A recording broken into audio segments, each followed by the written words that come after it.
This episode of the Specialty Cropcast is brought to you by Wilbur Ellis, supporting growers across the country with expert agronomy, crop protection, nutrition, and data-driven solutions for more than 100 years.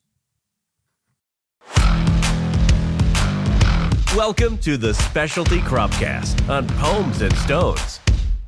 Join us for real conversations with farmers, agribusiness owners, and industry experts as we dive into farming, products, and the business of agriculture, all from the people who know it best.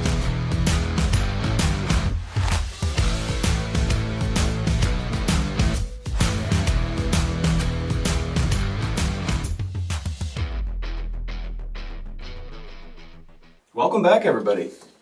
Week 5, episode 5. We're here. Episode 5. What an exciting time. It's always good to be back. It's been a long week. It has been good a to be long back. week, yeah. Yeah. Things are happening. As always on the farm, always changing this time of the year. The weather's warming up, trees are moving. It seems like everything's moving but soybeans hitting the ground. Yep. Yeah, right? Still no beans. Still no beans. Dirt's moving, but no beans in the ground yet. Not yet. I guess still got to smooth it up. But Yep. So, for those of you who aren't watching, we're going to do our normal trip around the room. To my right, we have Backward Hat Steve, who's finally got himself a hat that has a logo. Yes. Thank So you, it can be Justine. I don't even think she meant for this to happen. But some hats were brought up to me today, and there's an emblem on the back. So This is Pretty excited This about is it. actually a really big deal for Steve. it is. This is a huge deal. I've been trying to figure out how I was going to keep my backwards hat with no logo on it. And be professional. Yeah, represent. exactly. Absolutely. Yeah. Steve, Yep. 10 out of 10. Perfect. Thank You you. do rock the Backward Hat. Thanks. And as always, Zach in the corner. Talon, Good to see you. you too? How's it going? And that's fair. I've never been better. Another week down, Zach. Yep, another week. Yep. But still no soybeans. Still no Still no beans. beans. Maybe next week we'll have some. Yep. Be close. And our guest in studio this week, Megan. Yes. Megan Barlow. Megan Barlow Hello. in the studio. I'm happy to be here. Yes. I work for Wilbur Ellis, so I'm co-workers with Steve. Yes. So it's very exciting. Yes. Yeah, I get to see Steve's alter ego, Backwards Hat Steve. Yes, here I am. Yes. Don't tell anybody about this Oh my guy. gosh. Yeah, secret. Love it. After hours, Steve. Yeah, right? It feels illegal You never a know little what's bit. you don't know what's in this cup. I know. It's just water. It's just water. I can attest to that. Yeah. So, what do we want to start with? Should we start with what happened this week? Yeah, a little crop update. Sure. Cherries, apples. Smoked. Which ones? All Oh, of come on. You're always the optimistic one. I do. I'm very optimistic about it. We had some frost damage. What was that? 2 weeks ago? I think it was Last it's- Wednesday. Last Was Wednesday. it last That's- Wednesday? Last I Wednesday. believe so. There's- Yeah. It's starting to rear its ugly head. It was 27 kind of degrees. It was kind of a weird frost. There really wasn't much of an inversion, so there wasn't much we could really do about it. And we thought that the stage that the buds were in, we were pretty safe, relatively safe. Yep. But that is not the case. We're finding out very quickly. So I like to stay optimistic. Some people are already whining and crying, but I like Yeah. to wait till the cherries start coming out of the shucks to tell, because everyone always gets surprised. Well, There's always green cherries. You're not going to change anything you do right now, right? No, not yet. Right. Because we What? still don't exactly know what's coming. So you're still Yeah. going to protect it like you got a full crop until you see Right.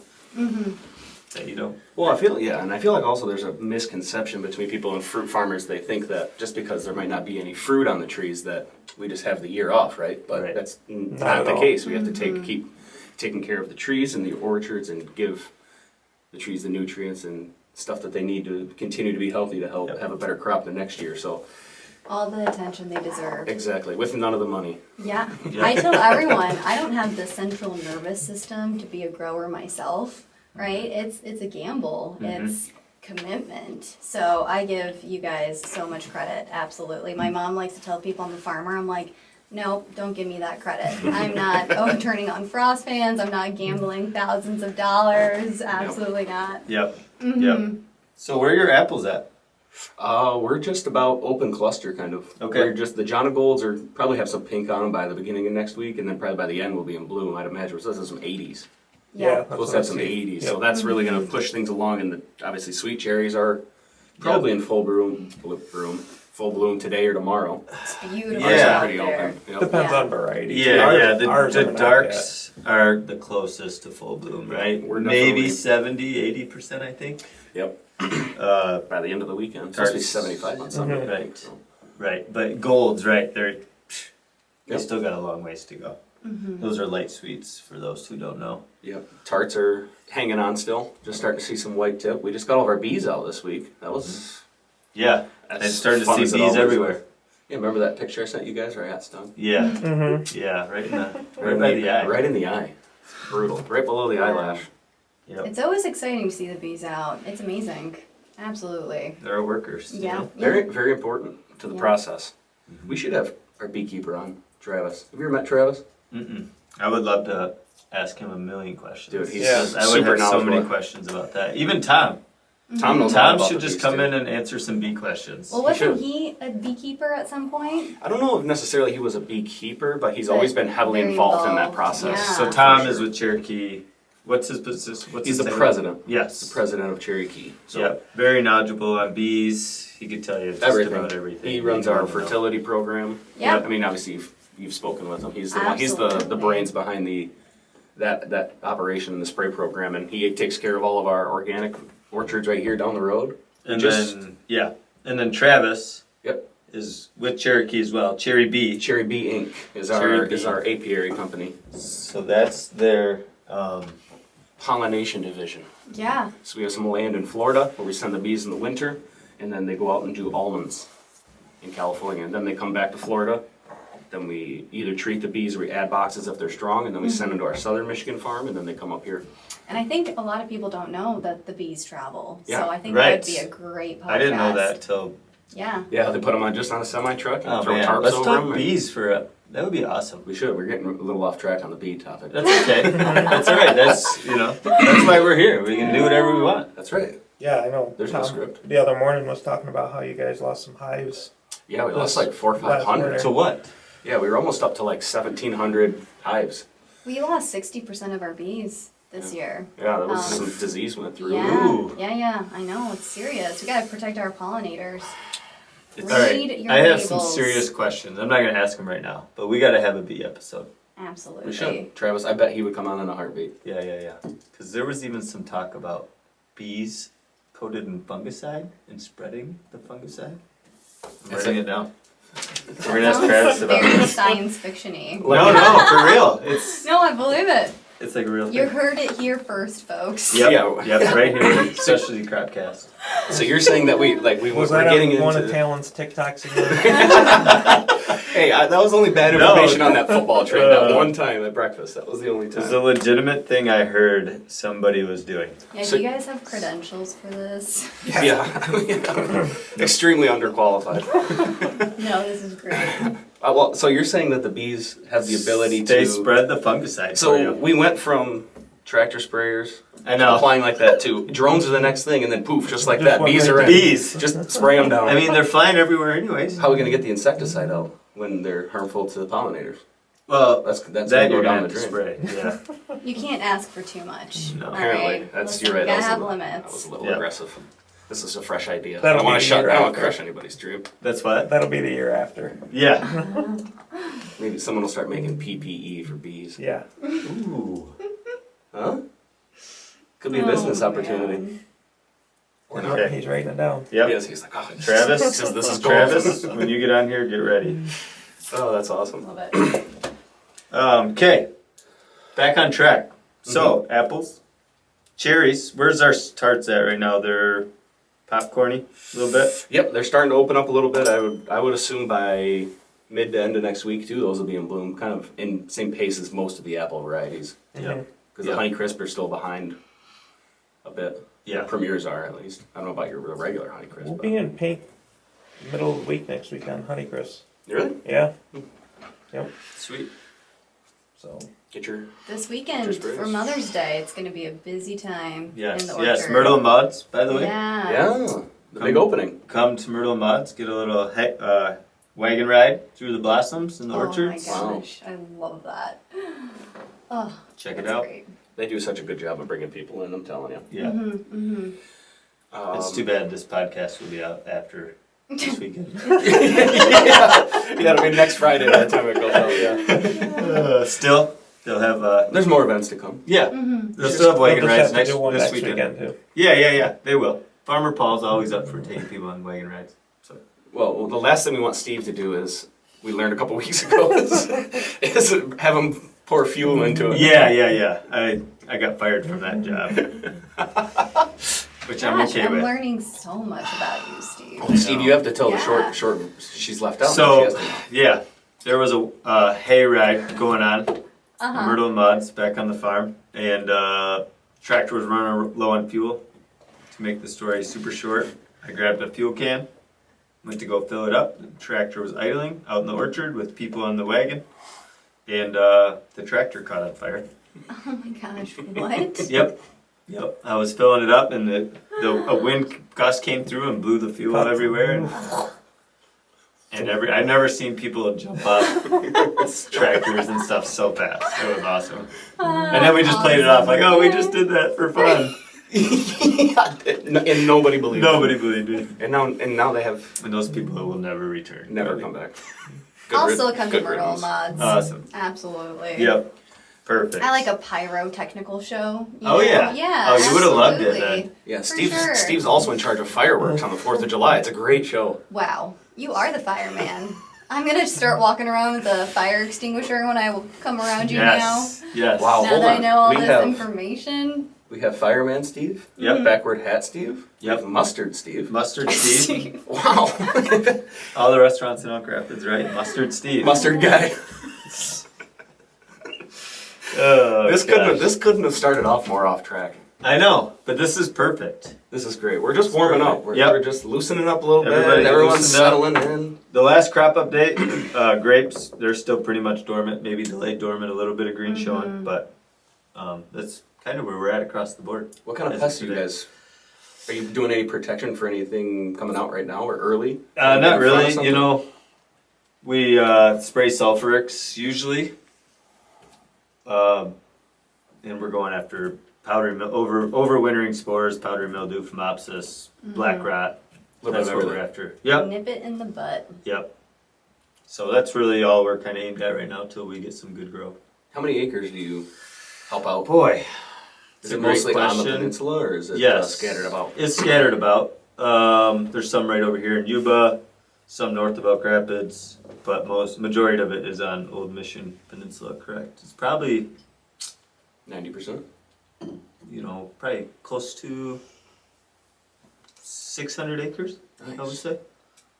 That's nice. Yeah. You have some experience with grapes, right? We're going to get into that a little bit later. Vineyards? Yeah, so, as any 25-year-old does, I had a quarter life crisis. I guess what year was that, in 2017 or 2018? And I had just finished up my master's in geology, and I'm like, gosh darn, what am I going to do with myself? And so I was in Wisconsin at the time, and I moved to Walla Walla, Michigan. I got accepted at the Enology and Viticulture program at the community college there, and I spent a year making wine, learning about viticulture, driving around on a gator, my first time ever. I grew up in the city, right? So those were my first farming experiences. I was an intern for a couple of big vineyard companies, as well as just took viticulture classes and was responsible for a couple blocks of grapes. And yeah, it was eye-opening experience. Yeah, I that loved sounds it. awesome. They have some major acres out there. Huge, absolutely huge. Yeah.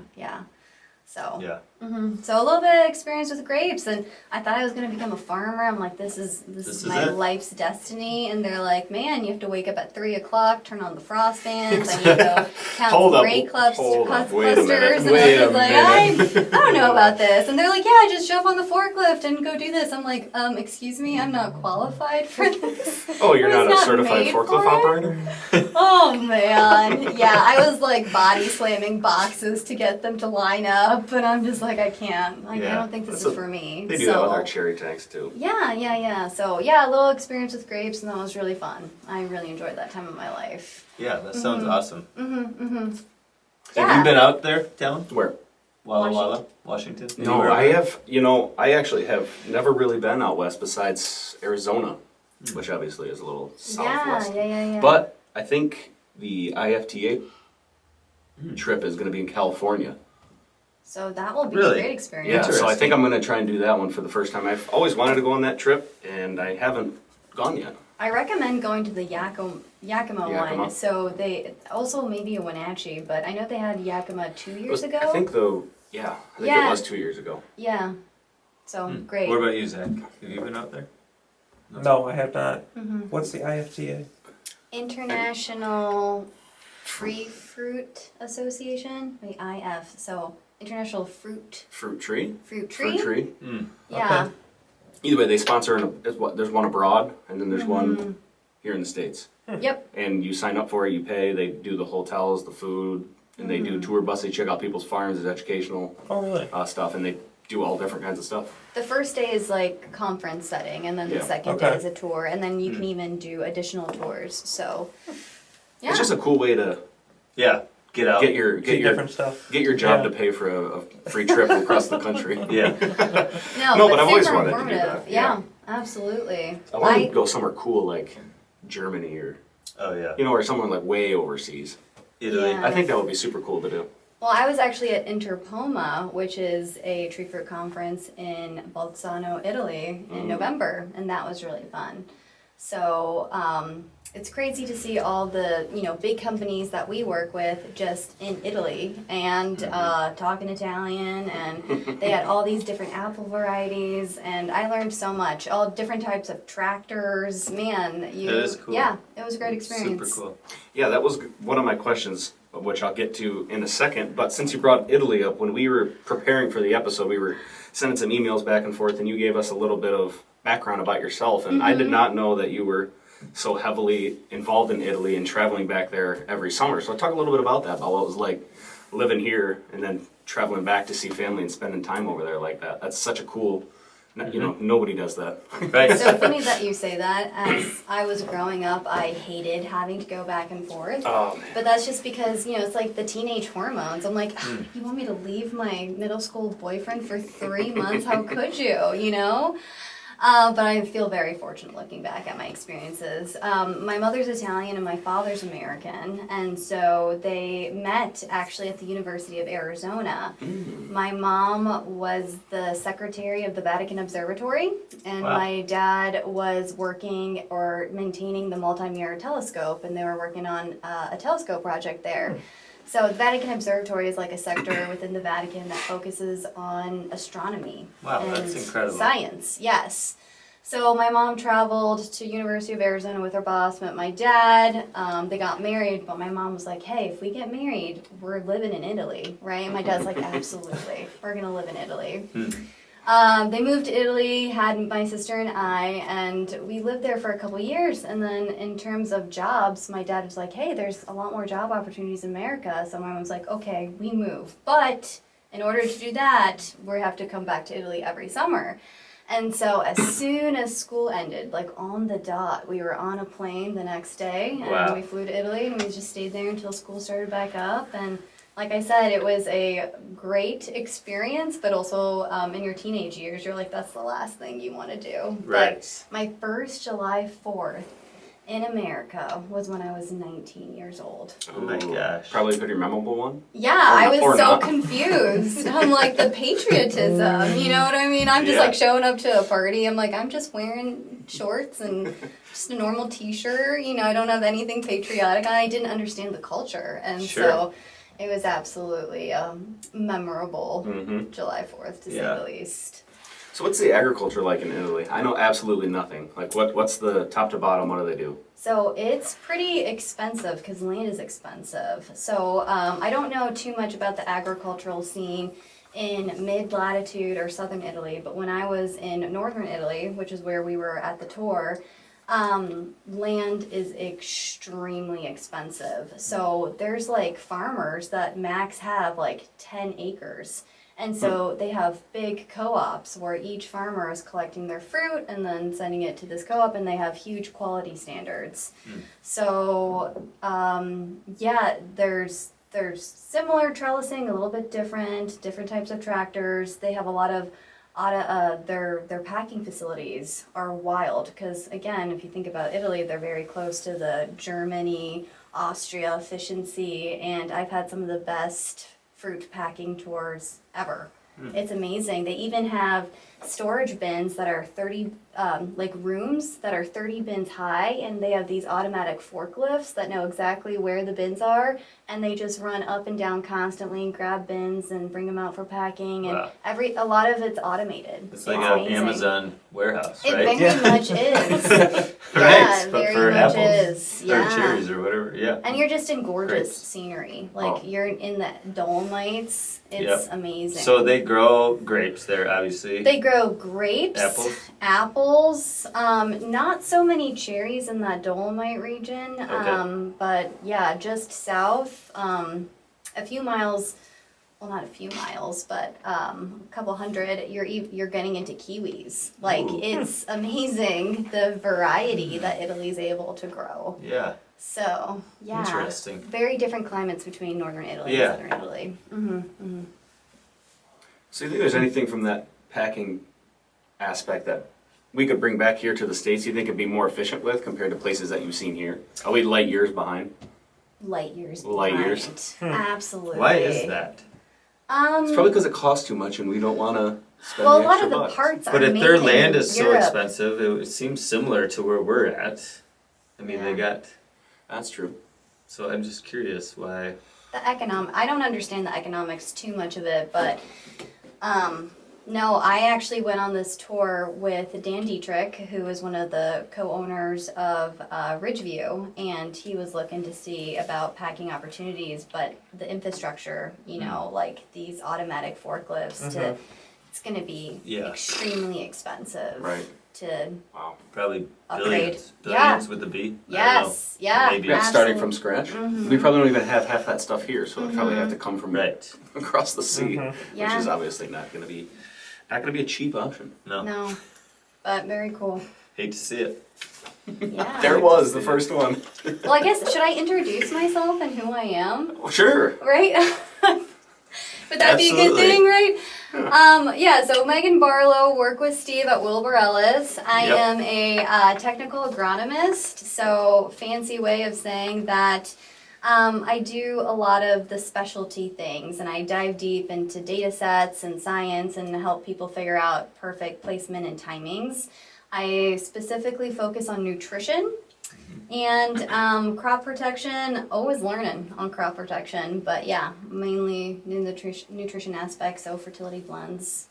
So Which you've helped Yeah. us out with already Yep. on our young apple farm. yeah, no, it's always fun, and I always tell people that fertility is an art form, right? So people are constantly like, "Hey, what's an apple blend?" And I'm like, "Ah, man, that's like my least favorite question." Yep. Right? Because Yep. you're just like, I really take pride in taking a look at people's soil, right? And the first thing you look at are, well, the first two things I look at is CEC, which refers to your soil texture, right? If you have a low CEC, it means that you have sandy soil. So And what would low be? yeah, a low would be like 2, Okay. right? 2 And a high would CECs be and lower. like, yes. Well, when you look at it, it's like anything below a 5 is really low, but I deal with a lot of 2s, especially here. You guys have some sandy soils just through. We have pretty low organic matter. Yes, Like if- absolutely. yeah, like we don't get much above 2 around here, Yeah. especially up north. Yeah, so that really impacts how I develop a fertility blend. I also look at pH because a lot of you guys know that pH dictates bioavailability, right? If you have a really high pH, you're really limiting your macros, and you have a really low pH, you're really limiting your low pH is macros. So I said it opposite. Let me repeat that one more time. If you have a really high pH, you're limiting your micros, and a low pH, you're limiting your macros. So really important to take that into consideration. Another thing I look at are synergies and antagonisms. So if you have an adequate phosphorus number, but you have extremely high calcium, that calcium and phosphorus are going to bond. And then what you think is available is actually a compound in your soil, and it's not going to do anything for you. So I take all of those things into consideration, as well as crop type, rootstock, age. All of those things go into making a general, and I'm putting this in quotations for you guys that can't see it, a general apple report. Like everything has a fingerprint because you should be taking these things into consideration. You can look at crop removal, which is a way that a lot of people do, and I don't disagree with that. But Could you explain that maybe a little better? Yeah. What is crop removal? So when you harvest an apple, you're harvesting nutrients, right? Perfect. To get an apple, you have to put in nutrients and water. So when that gets taken off, you're taking away that. So depending on your crop load or yield, you can calculate how many pounds of nutrient is going to be removed by your harvest. So people just calculate that out and then replace what was harvested, taken away. Yep. And I don't disagree with that, but one of the things I like to make sure is that you also have to feed your tree, right? Your tree produces the crop, right? So if you're not providing enough nutrients, the tree is going to be selfish, as you should, and replenish itself before it will then try to put nutrients and any sort of resources into its kid. Kind of selfish, but it's nature, right? Right. So that's another way of doing it. And a lot of people who have been doing it that way, they kind of understand that they also have to feed for the tree and not just the crop removal. So yeah, it's I would say people who do that have a lot of experience, right? They've been doing that for a long time. And they probably take into account soil samples, which is an average every 3 years. So Yep. I'm not saying they're exclusively doing that, Right. but Right. yeah. Almost like you take care of the tree, it will take care of you. Absolutely. Some growers tell me that. Yeah, So. yeah, absolutely. It's a great Yeah. thing to live by. I know it is. Great thing to We should all live by that, right? I mean, it's Right. you can apply it in so many ways. Take care of your car. It's going to start every morning. Right. Uh-huh. It's going to take care of you. And I would like to extend that. If you take care of your soil, it will take care of your tree too, right? Oh. Yes. Very Soil true. is the foundation. And again, for some background information, I feel like my intro has been scattered all No. 37 different parts, but I actually kind of like it this way. It's like Right. like a breadcrumbs, like a trail. Yep. My background is in geology, so spoiler, I do not have a degree in agriculture, but don't let that scare you. Remember, I went to wine school, so that's pretty much makes me an expert Yes. in agriculture, obviously. But no, I started off my career humbly in geology. So for those of you who don't know, that is the study of rocks, really earth systems. Megan And- loves rocks. Oh my gosh, sometimes I'm in an orchard and people are like, can you look up and not down? I'm like, oh yeah, like I'm looking at the tree, not looking for rocks. How many rocks have you stolen? Is it called stealing when they're going to a good home? If anything, I've adopted them. They were neglected. They've been pushed around by tractors. And I'm like, come here, buddy. And I just, cradle it up in my arms and put it in the back of my Yes. pickup. And Yes. I give it a loving home. When we're walking on a farm together, Mm-hmm. and if I see rocks, I just am counting the seconds till Megan asks if she can look through the rocks. The rock piles? Yes. We have a pile as Absolutely. tall as this room. Well, on one of our let's farms. get out of here. Let's Yep. go look at them right now. Way more exciting. Pause this. Yeah, Yeah. pause it quick. Yeah, be right back. Be right back. No, seriously, that is like, if I'm not doing agriculture, I'm looking for rocks. It is very rare that I don't come home with a rock. But I have to say, I feel very fortunate that I found my way into agriculture. But I looked at soil as a young wee geologist as like, oh man, it's covering up my outcrops. It's covering up my rocks. Like I was frustrated by it. And I then got accepted into a master's program, and my professor, my advisor, was a volcanologist. And I'm like, hardcore rocks, I don't igneous even for know life. what that word is. The you just said. study of Volcanoes. volcanoes. I I was mean, also I going was to gonna be guess a that, but I didn't. pyromaniac. Yep. Steve, that's probably why we get along. You like fire, I like fire. Yes. It was meant to be. But I was just like, oh gosh, thankfully I'm gonna go study some volcanoes. I was so excited. And my geology, my advisor, he had just done a sabbatical in Italy, and he was like, Megan, I have done 6 months in the beautiful country of Italy. I have fallen in love with wine. I want us to go do a wine and geology project. And I'm like, what the heck? This is not hardcore. This is not metal, you know? Right. But he talked me through it, and it worked out because my aunt is actually a geology professor in Italy. She's the one who got me into rocks. You know, like when we would go vacationing together every summer, my sister would go make all the friends at the beach, and I'd be like there in my snorkel suit and like, you know, yeah, finding rocks. And he Yep. was like, oh, this is the best thing ever. So he was like, oh, this is a great way to collaborate across universities, and it will be fine. I'm like, all right, sold, convinced.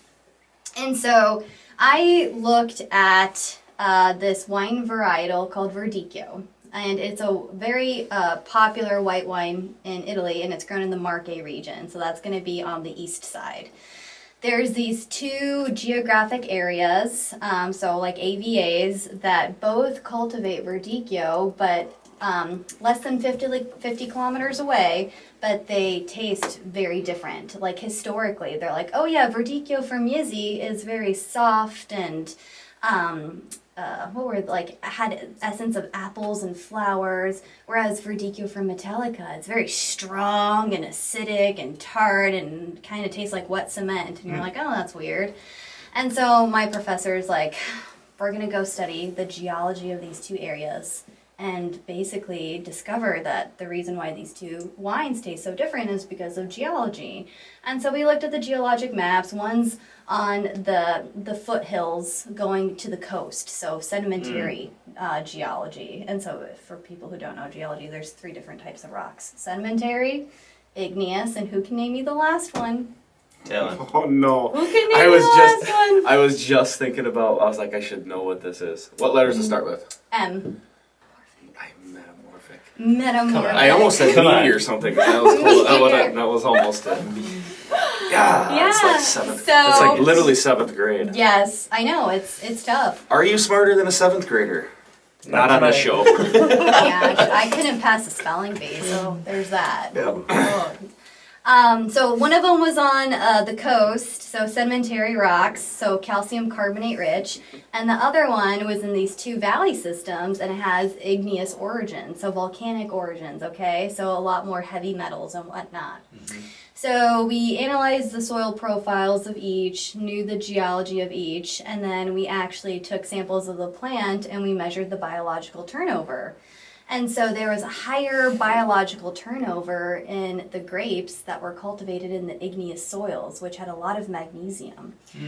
What is really important for the chlorophyll compound? Do you know? What is the coordinating ion of chlorophyll? This is a test. Just kidding. I didn't know this was going to do this. Correct. Good job, Steve. Steve, Right? A+. Backwards hat Steve. Backwards coming hat in. Yeah. What's And written what on does- that piece of paper over there? Nothing. Yeah. Nothing. No, This me and is- Steve rehearsed this. Co-workers, they're like, hey, I'm going to send you. Well, the she cheat literally sheet was ahead just of- talking about magnesium, and so I was like, it's gotta be. It's gotta We gotta be magnesium. See, Steve has Dang. the connections, Yep. right? Yep. Yeah, I'm sending him hand signals under the table. Yep. My hat might be too tight. Yeah. It's just not backwards. It's choking what- the brains off. Yep. No, this is fun. This is the stuff that I also Yeah, taught I for love 2 this. years, so I love having these interactive conversations. So yeah, magnesium is the coordinating ion for chlorophyll, and chlorophyll is the organ that photosynthesizes, right? Which produces all of the sugars and important stuff for plants to function. And so we linked the higher magnesium in the soil from the igneous rocks to an increased biological turnover, which then could have downstream effects on phenolic compounds. And so we basically created this hypothesis that you are what you eat, right? If you're eating an igneous soil versus sedimentary soil, you're going to taste different. Just like, I mean, this is kind of maybe a gross analogy. I grew up on lasagna, right? Being Italian, I probably taste delicious. I would have said pizza. I know.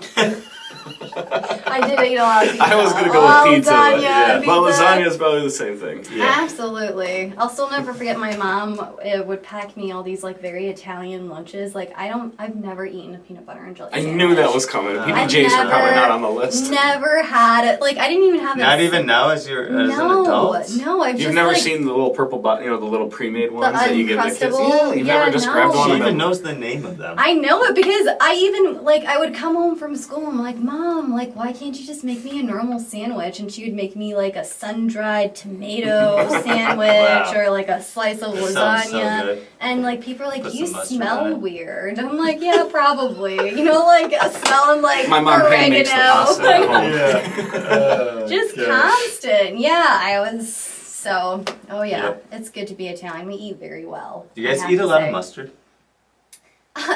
You know what, Steve? No, that would be Just more of a curious. German thing. Oh, I yeah, didn't more of know. a German thing. Yeah, but mustard does exist in Italy. Okay. Just want you to know Stone that. ground, the good stuff. Probably. Yeah, Good. yeah. I'm not a huge mustard eater, for being honest, but I do enjoy it on a what's it called ballpark hot dog. That Ah, was yes. hard to say out loud. Ballpark? but- Ballpark. Ballpark hot dog? Yeah, ballpark hot dog. Put That's some your mustard brand? on it. That's your brand? Yeah, Ballpark? there you go.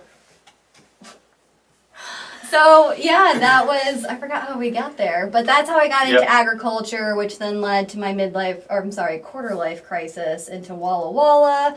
I was trying to find a job, and I got picked up in the apple industry, and they're like, I know you've been learning about grapes, but how do you feel about apples? I'm like, I know an apple a day keeps the doctor away, and they're Yep. like, sold. Hired. You're hired. Yeah, and I'm Hired. like, okay, let's go. And they had to teach me the agronomy of apples, and I really want to state that I am constantly learning. Like the day that I feel comfortable writing a nutrition recommendation for an apple is the day that I feel like is like, Haven't changed jobs. yeah, you gotta change jobs, right? Because I'm constantly like, all right, so what are the deficiencies? Are we taking samples? Like, how can we always improve? I don't like to be just a standard program. Yep. So, and I love having discussions with growers, you know, and just like, tell me your observations. Let's go kick the dirt around, which I also like to say, I don't like to call it dirt. It is soil. I took a soils soil. class, and if we said the word dirt, we'd go Ooh. stand in the hallway for Wow. 5 minutes, and then we could come back in. It was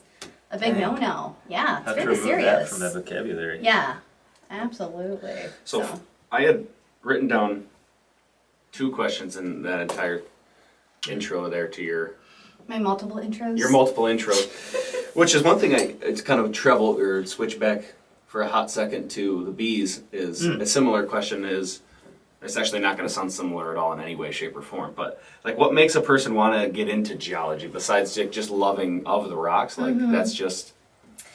Yeah, I mean, it definitely takes a special person. Right, that's like a beekeeper is what I was kind Yeah. of getting at is like, who wants to go to work and they're like, you know what, I'm going to go to work and I'm going to get stung 25 times and I'm going to be okay with it. I'm actually stupefied by how many people don't look at their rocks, right? So I literally was in an orchard this morning, and I'm like, oh, look at this pegmatitic granite. And the guy was just like, what are you talking about? This rock's been here forever, and I've never even looked at it. I'm like, how could you not?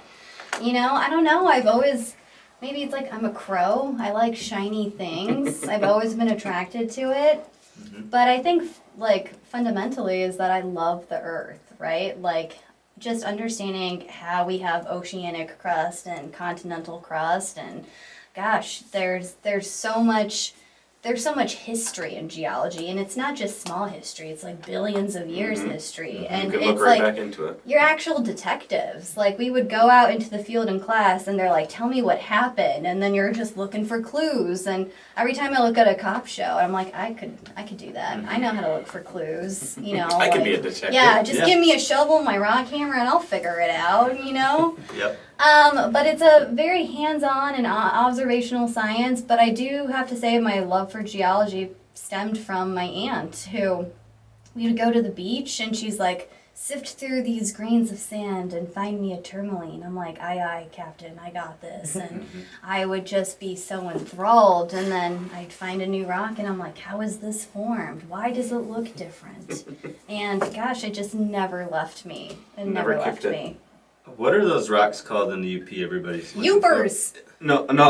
Oh, no. I just wrote this down. So my family has a cabin in Canada also, and it's a very popular stone. It's white, has red. It's a pudding stone. Which Yeah. Probably is which I just found in one of our orchards the other day, which I've never seen one this far south. That's the kind you find with the black light. No, Oh, no, on the that's beach. the No. Youper lights. Yeah. Yes. This is a different. Sorry, I said so, Youpers. I meant to say Yeah, Youper yeah, lights. okay. Yeah. So the reason why it fluoresces under the black lights is because of sodalite, which is a sodium mineral, and so it's actually a blue mineral, and it just has inflorescence, and it's really cool. Wow.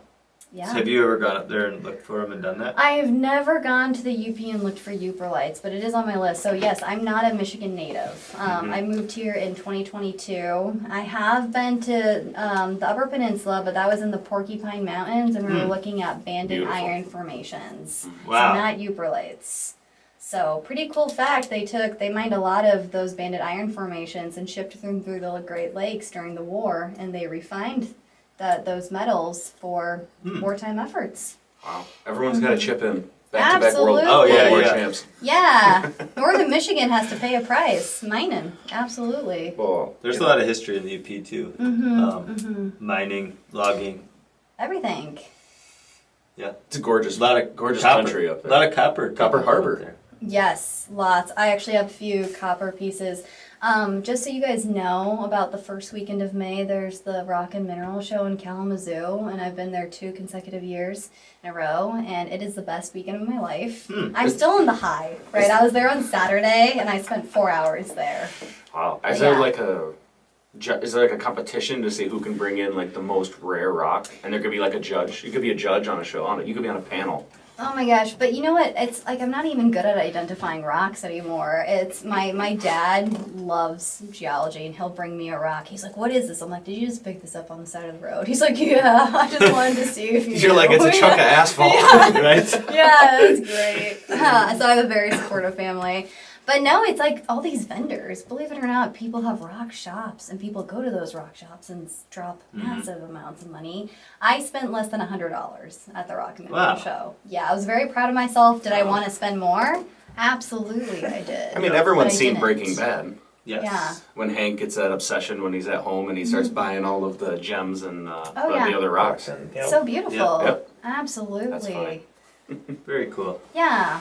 Yeah. So- but that definitely led into my love for soils because soil is weathered rock with the combination of organic matter and air and water and all that stuff. But it makes sense. Like in Washington when I was working, I'm like, oh man, these are, has high magnesium because it's volcanic. They're like, how did you know? I'm like, just look at these concentrations, the origins, right? They're like, the "Whoa." genesis of soils. Like the soil will tell you where it came from. You just have to listen and hear and whatever. You have to pay attention to it. Right. So absolutely. So a couple weeks ago, we talked about. We had Steve. We played a game. It was almost like a little test for Steve. We said, "What does EC mean?" Oh yeah. Oh, easy. What did Steve say, Zach? Yeah, Steve, teach us. Electrical current or something. He said electrical current. You know what? I didn't know we were talking about soil probe readings. Yeah, electrical conductivity. Yeah. And you mentioned CEC earlier, CEC. which is the exchange capacity. of the soil. Cation exchange capacity, correct. Yeah. We've been told that we use too much farmer talk and that some people that listen don't know, that's obviously a little more sciencey than some things, but we say things quickly that we use day to day and they need to be explained a little bit. Okay. So well- anything you might think is just common knowledge. Okay, absolutely. Yeah, So CEC, do you want me to explain that? sure. We walked right into it. Yeah. We opened that door.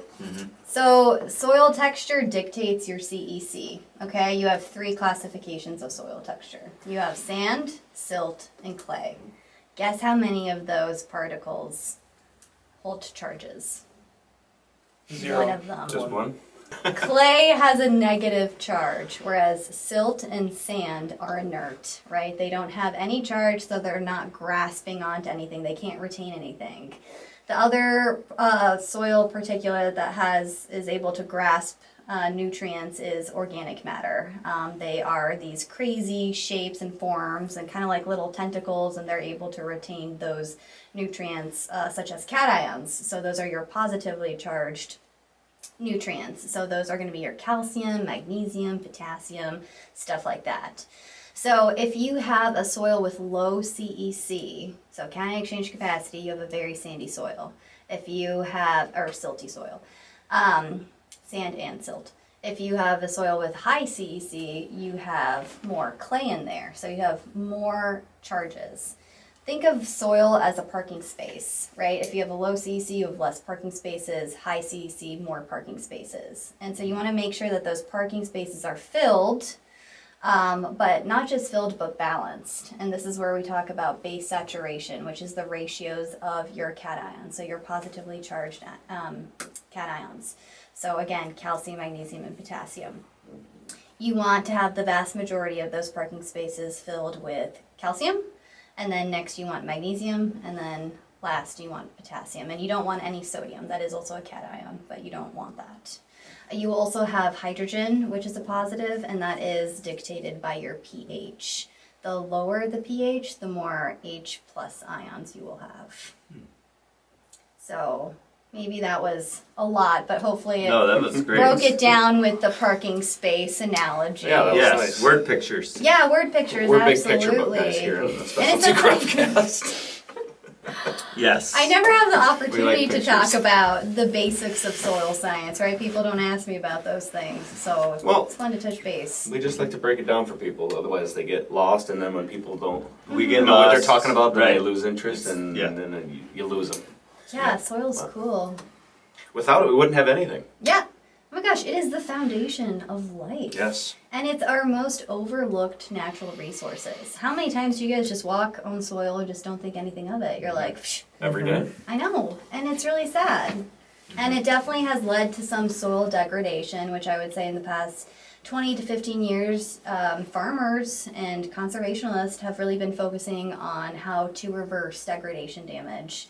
I mean, gosh, we had the whole like Dust Bowl event, right? So like Yes. soil we've had bad spouts where we haven't taken care of our soil, and we're going to keep on having bad spouts if we don't really dive into that topic and focus on how to regenerate our soils and have a little bit more sustainability. Would that be more like no-till row cropping? Yes, no-till is a sustainable practice which has led to regenerating soil. So soil, when you till it, you break up, you disrupt the biological activity, right? You're exposing microbes that have been nice and safe and comforted in the soil to the air, and then they die, all through gas exchange and heat and all that.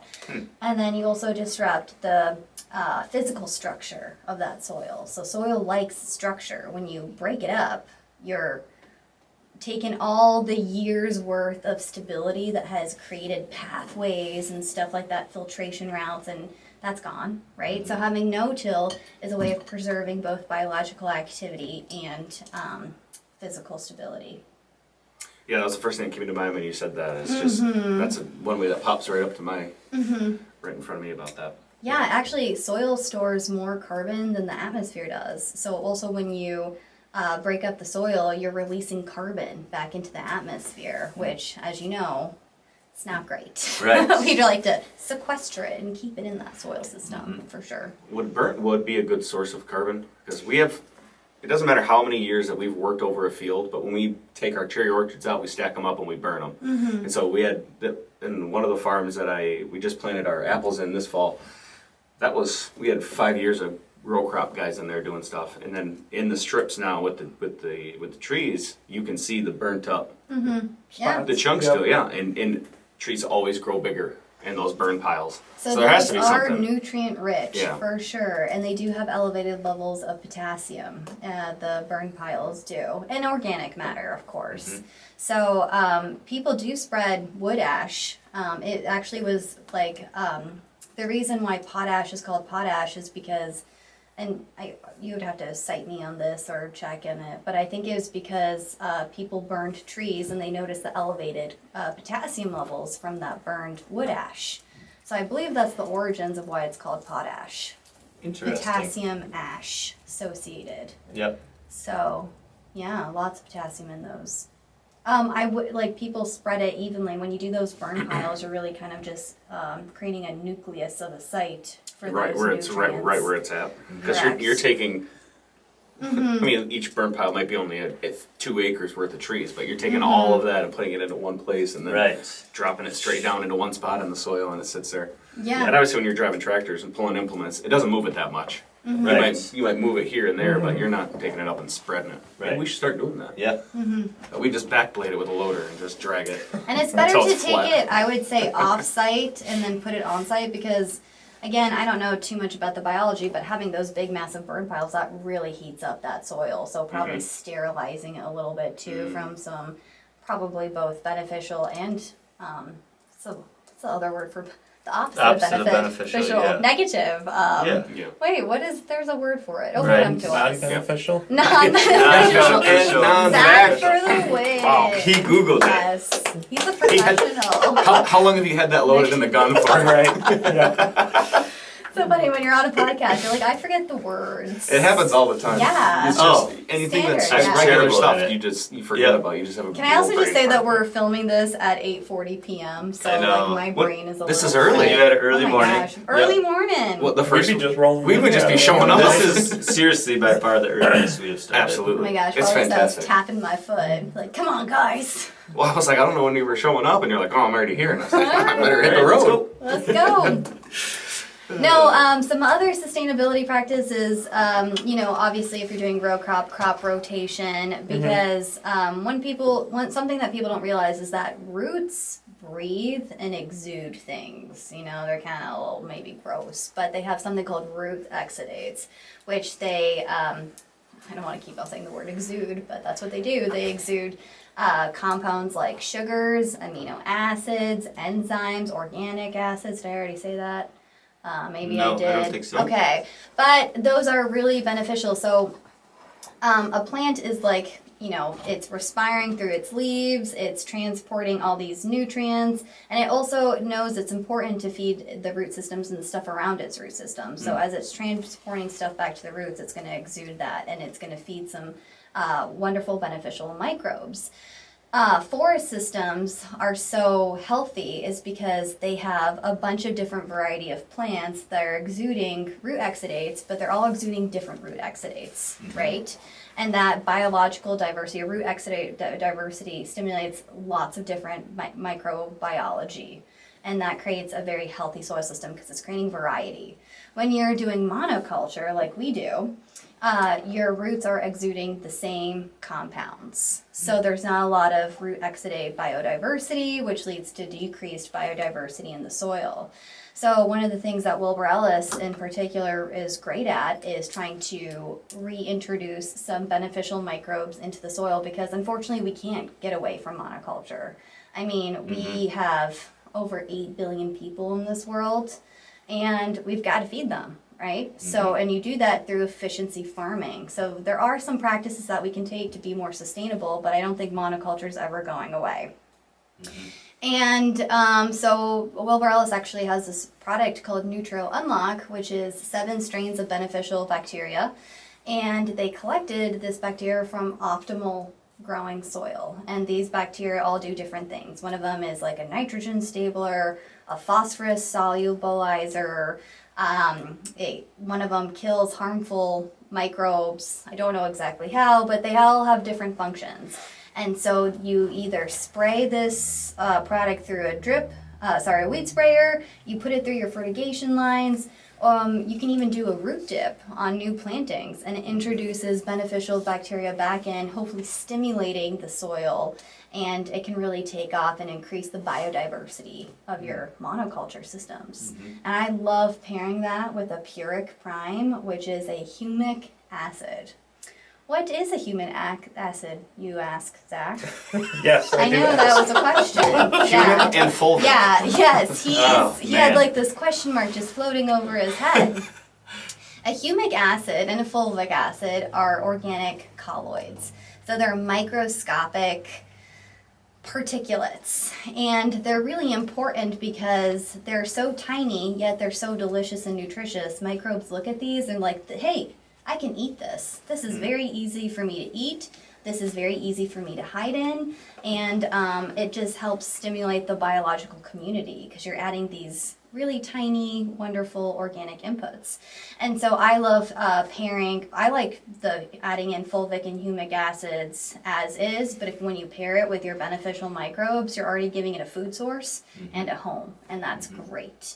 And I really recommend this combination in sandy soils in particular, which is lacking that biological diversity, that organic matter. Remember, your microbes aren't eating minerals, they're eating other biology. So if you have limited biology in your soil, you're going to have a hard time creating that ecosystem. So sometimes we have to intervene and just have sustainable practices, taking that into account, because the more microbes you have, the more nutrient availability that will promote. A lot of nutrients can be locked up, and unless it interacts with microbes, it's going to stay locked up.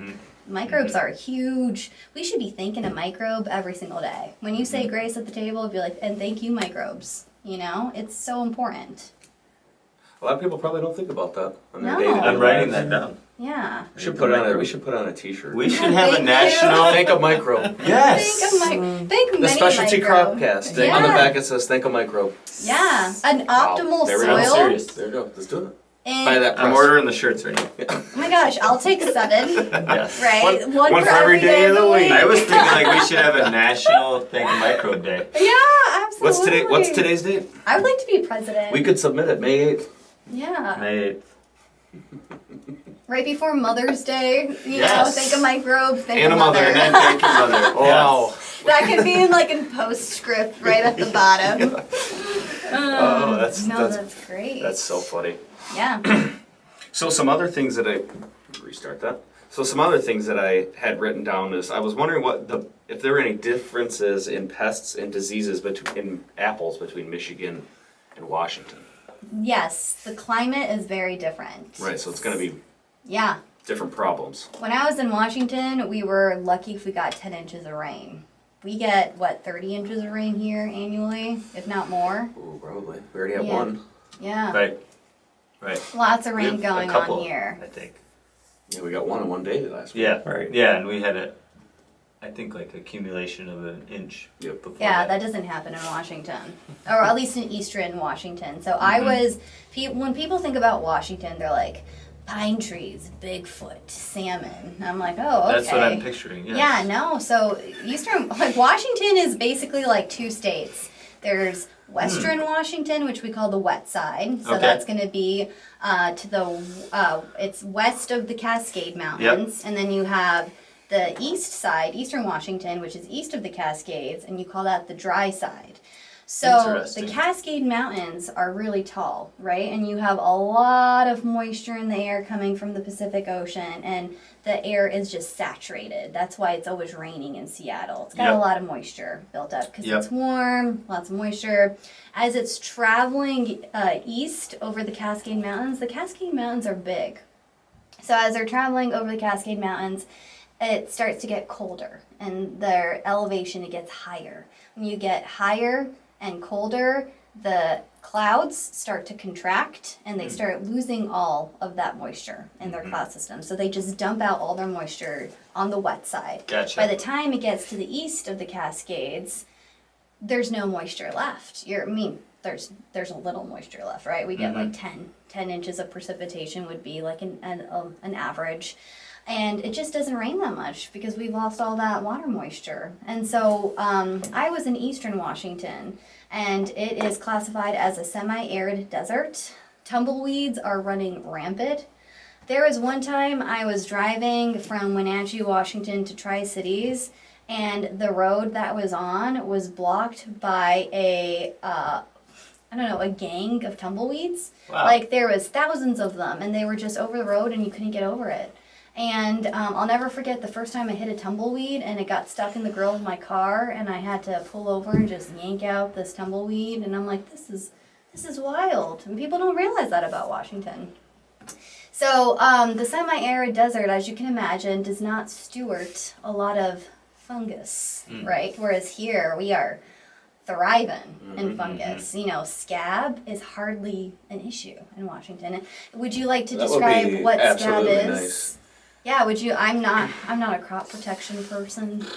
Oh, Steve put his hands up. Backed out of this one. It's a You guys, you should know all about Fungus. scab. yeah. I know it's bad. It's And we fight a it. spore. It's a spore, and it becomes active with rain systems, right? As soon as rain hits the ground, it's harboring in the soil, and it just spatters up. And lo and behold, if it gets on your fruit, it can create this russeting. Deformity. So it looks like a scab. deformity. Yeah, On yeah. it. Yep.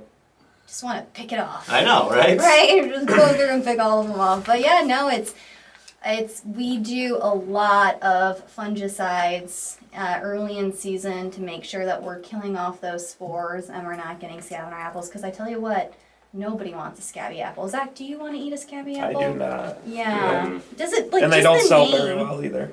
Just Yeah. the name, scab. I know. Gross. We should have They go through the slicer all the time. Yeah, Yeah. yeah. Like beauty marked apple. Like beautiful. Yeah. Special. Make those babies sell. That's right. Yeah. All right. Well, this is another. Write this down, Steve. Rename scab. Got it. Yeah, so scab is like, Uh, it's about your wedding events and your temperature, humidity over a certain period of time, which is what's important, is because you could have a colder period, yeah. but like the rain, the inch of rain that we had. Because Yep. we were arguing 2 weeks ago about our spray programs, right? Because I went out just the day before and I did a fungicide, and I did 2 different fungicides, and then I didn't go back out over the weekend. I haven't sprayed since then, which is You accurate. didn't spray after the I haven't after sprayed the since rain then. either? No. Oh, Wow. shoot. I have not touched my trees since, and because we did have a long wetting period, which made me nervous because it was actually, it had to have been over 12 hours. It had Yeah. been 14, 15 hours long. Yep. But the temperature never came over 42 degrees. Yep. So there's a chart, I'm sure somewhere that someone has it, that you have to maintain a certain temperature over a certain amount of wetting period in order to increase the risk infection potential, right? But with that temperature being so low, I wasn't too concerned about it, and that's why I haven't sprayed since. And that right there is an excellent answer. And there you go. This portion of the show is brought to you by Wilbur Ellis, partnering with specialty crop growers for over 100 years, helping you make the most of your fields with trusted agronomic support and custom solutions. Though I am more on the side of caution, right? It's scary. Scab is scary. Right. I called my crop consultant on the way to work after the Oh, rain. that's good. Yeah. And he backs me up. Well, yeah, we applied immediately after because we just have a lot of inoculum from last year in the area. Oh, I Yeah. don't blame you too. I was at a wedding there. Yes. And I had Yep. never seen it in person. And I It, said, it got "Whoa, out there of it is." control, and then all of a sudden it Talon was was like, the only one at the wedding inspecting the ambuscade. and he Yeah, didn't this- even the call- ceremony he didn't was even here call behind and tell me. me, like, hey, did you know there was scab here? Like, I told no phone call your or wife. nothing? I said, "Where's Steve? I need to talk She'd to been him about these drinking. apple trees." She had been drinking. And she said She you were on a was- hunting trip or something. You were long gone. That's that? funny. Was that elk hunting? I don't know where you were. Sounds like you missed a good time. Just looking at scab. decided to skip the wedding at the home? Yeah. Or what? Yeah. It's a new It's a wedding lot of venue. work. It's a lot of Oh, work okay. when you live there. And you bought the place. I did. You knew that going in. I love my wife. That's a great answer. Yep. Absolutely. Yep. No, I love the farm. I'm so happy to be on the farm and the kids on the farm. That was the most Oh. important thing to me was get on the farm with the kids, let them grow up with that. Because that's, as you know, Zach, Yep. Talon. As a city 14 girl, and up. Yeah. I can tell you, it's completely different cultures, like the country living versus city life. Yeah. Absolutely. Yeah. Special. Throw You them guys on are, get them you on a country gator. kids are also tough, man. And you're geniuses. You're like, oh, just give me some duct tape and a zip tie. And I'm like, no, we need a whole new thing. We gotta start over. WD-40, duct tape, and a hammer. That's all you need. You can get anything good. I've learned a lot from you guys. It's been great. Oh, man. Okay, Steve.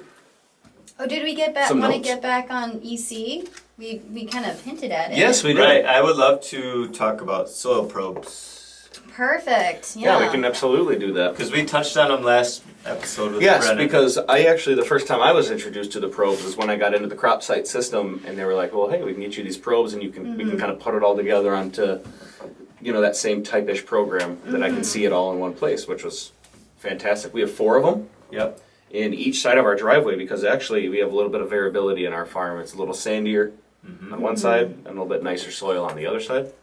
And so we purposely put one in the sand and one not, just to kind of see what the differences would be. And I love that you pointed that out because just like nutrients, Same variety of trees, same age Yes. and everything, just different spots just to see. yeah, nutrients will obviously be held within a soil depending on its soil texture, right? Super sandy soil doesn't hold on to nutrients as well as a more clay-rich soil. And the same is said for water, right? Super sandy soil does not hold on to water.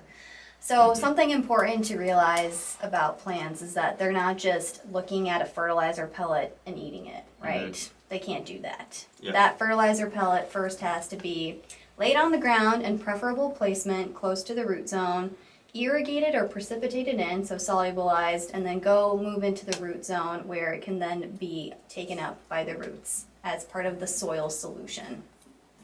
So I pride myself in being part of the water team. I help in probe sales and also create recommendations on irrigation management, because as being part of the nutrition team, you also have to be part of the water team. If you do not have water in your soil, you do not have nutrient uptake. Both of those they're a marriage, water and new fertility. Probe Schedule is a Wilbur Ellis platform, and we sell you the probe, but we can also use other brands of probes.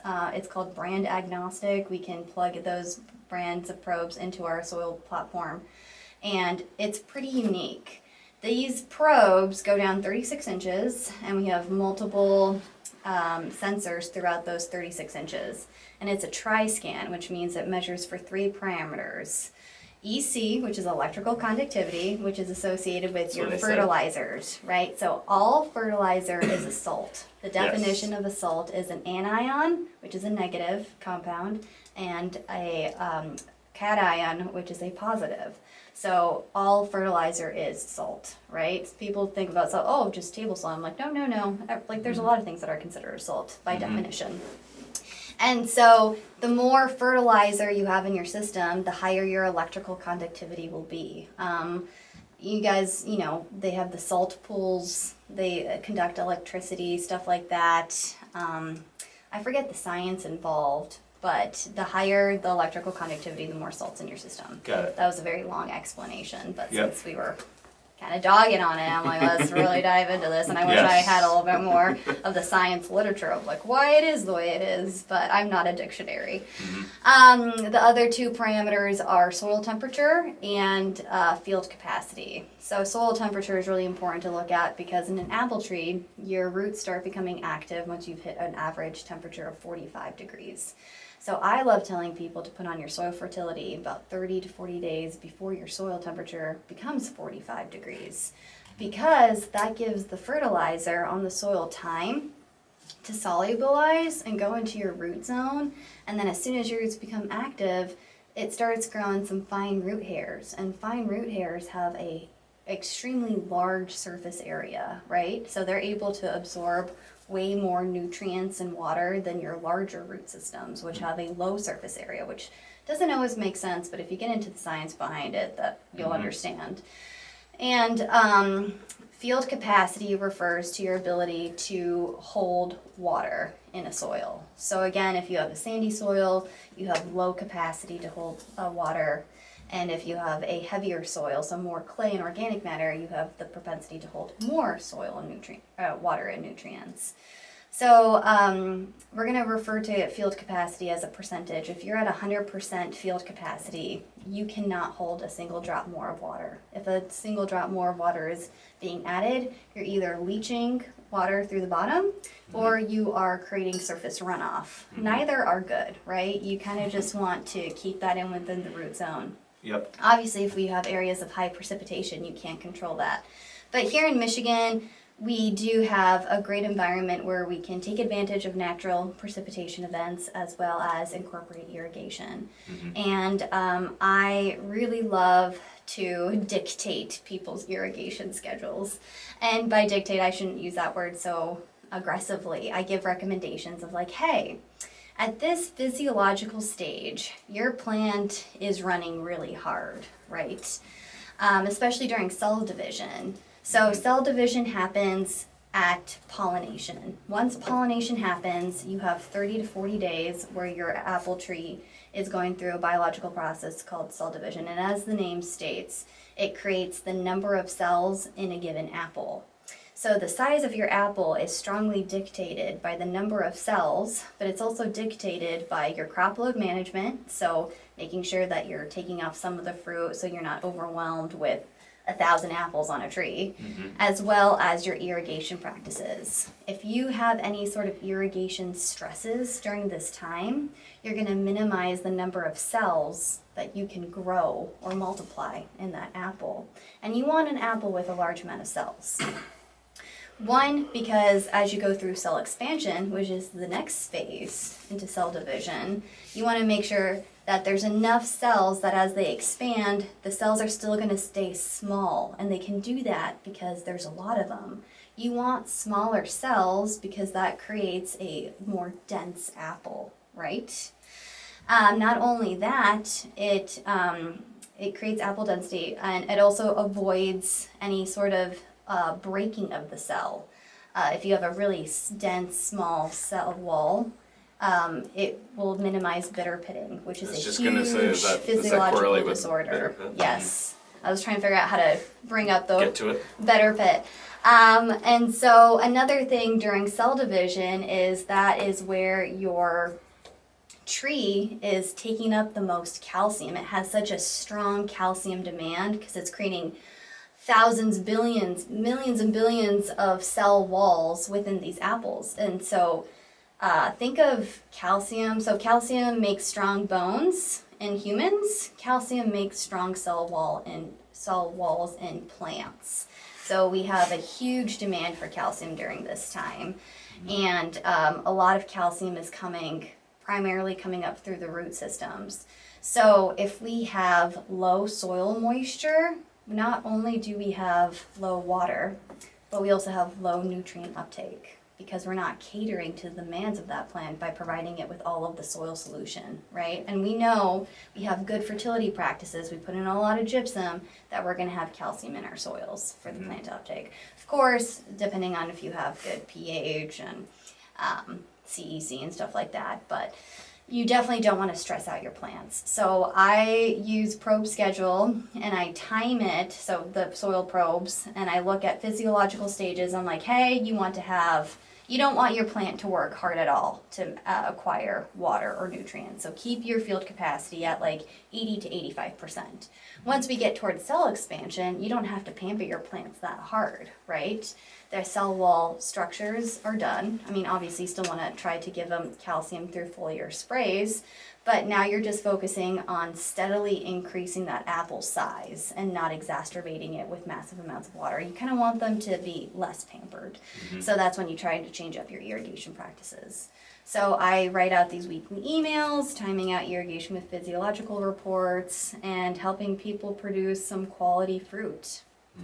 So we talked 2 weeks ago a little bit about our fertigation system, how you guys were looking to potentially wanting to add that. So we do it on our farm, and last year we did weekly applications of the 999, Nice. which took our trees to the next level. Yeah. So much growth on all the way across the board, because some of our trees that we planted, like I said last week, were the size coming off like the rootstock that was that big. We had trunks coming off that were like that. Like we had budded them like in the spring, and then they spent one winter. Yes, it's a pen. Yeah, for those of you that aren't watching, Just a normal. right. So super thin. And it was the first year we did 999, and we put it on everything. We planted a 10,000 tree nursery where we did Honeycrisp, Ida Reds, and Ambrosia on M106, and we also inject the 999 into the drip tape. It is that as well. But we were talking about how I had some sandy soils on that, so I was wondering if Wilbur Ellis had any products to help keep some of that important nutrients in the root zone and not let it leach through, even though we notoriously have sandy soils here in northern Michigan. Yes, besides monitoring your irrigation practices to make sure you're obtaining proper levels throughout the growing season, we also have a product called Equate Max, which is a soil surfactant. So it basically maintains the tension within the soil system and keeps the water within that root zone. Mad science. It's all about water tension. And it's a great product. Steve and I, it was a new product, and I don't know if it was a new product, but maybe here in our location in Michigan, we had just been introduced to it. So in 2022, Steve and I went out and did a trial, and we put in 2 probes because I'm like, I want data to back this up. And we put a probe not that far apart from each other, so we were maintaining soil consistency. And then I had the grower go through with a weed sprayer, which you can do through a weed sprayer or drip. The best is drip, that's just easier. And it was amazing. It was a night and day difference. I was like, hey, in the non-equate max zone, you have to irrigate like every 2 days to maintain proper field capacity. Whereas in the equate zone, he had like a much larger window where he was staying within his field capacity. I don't remember what that window was, but he was maintaining adequate soil moisture, and that was great to see. Yeah, I would love to do a trial of that because you've seen our farm how we, like I said before, we can separate that on the same variety. Yeah. And do the sandy compared to the. And when it's Especially holding in moisture in nursery the root trees. zone, Yeah. you know, it's also holding Nutrients. You've And not read our you farm. think about both of those. Whenever you think about moisture in the soil, think about it also as your checking account for nutrients. Absolutely. Nutrients and water go hand in hand. Yep. So, yeah, Equate Max is great. Love it. Huge successes for sure. So you can just put it out every time you irrigate and just extend your field capacity to make sure that your plants are never going to be experiencing that dry soil. And that's also beneficial for your soil microbes.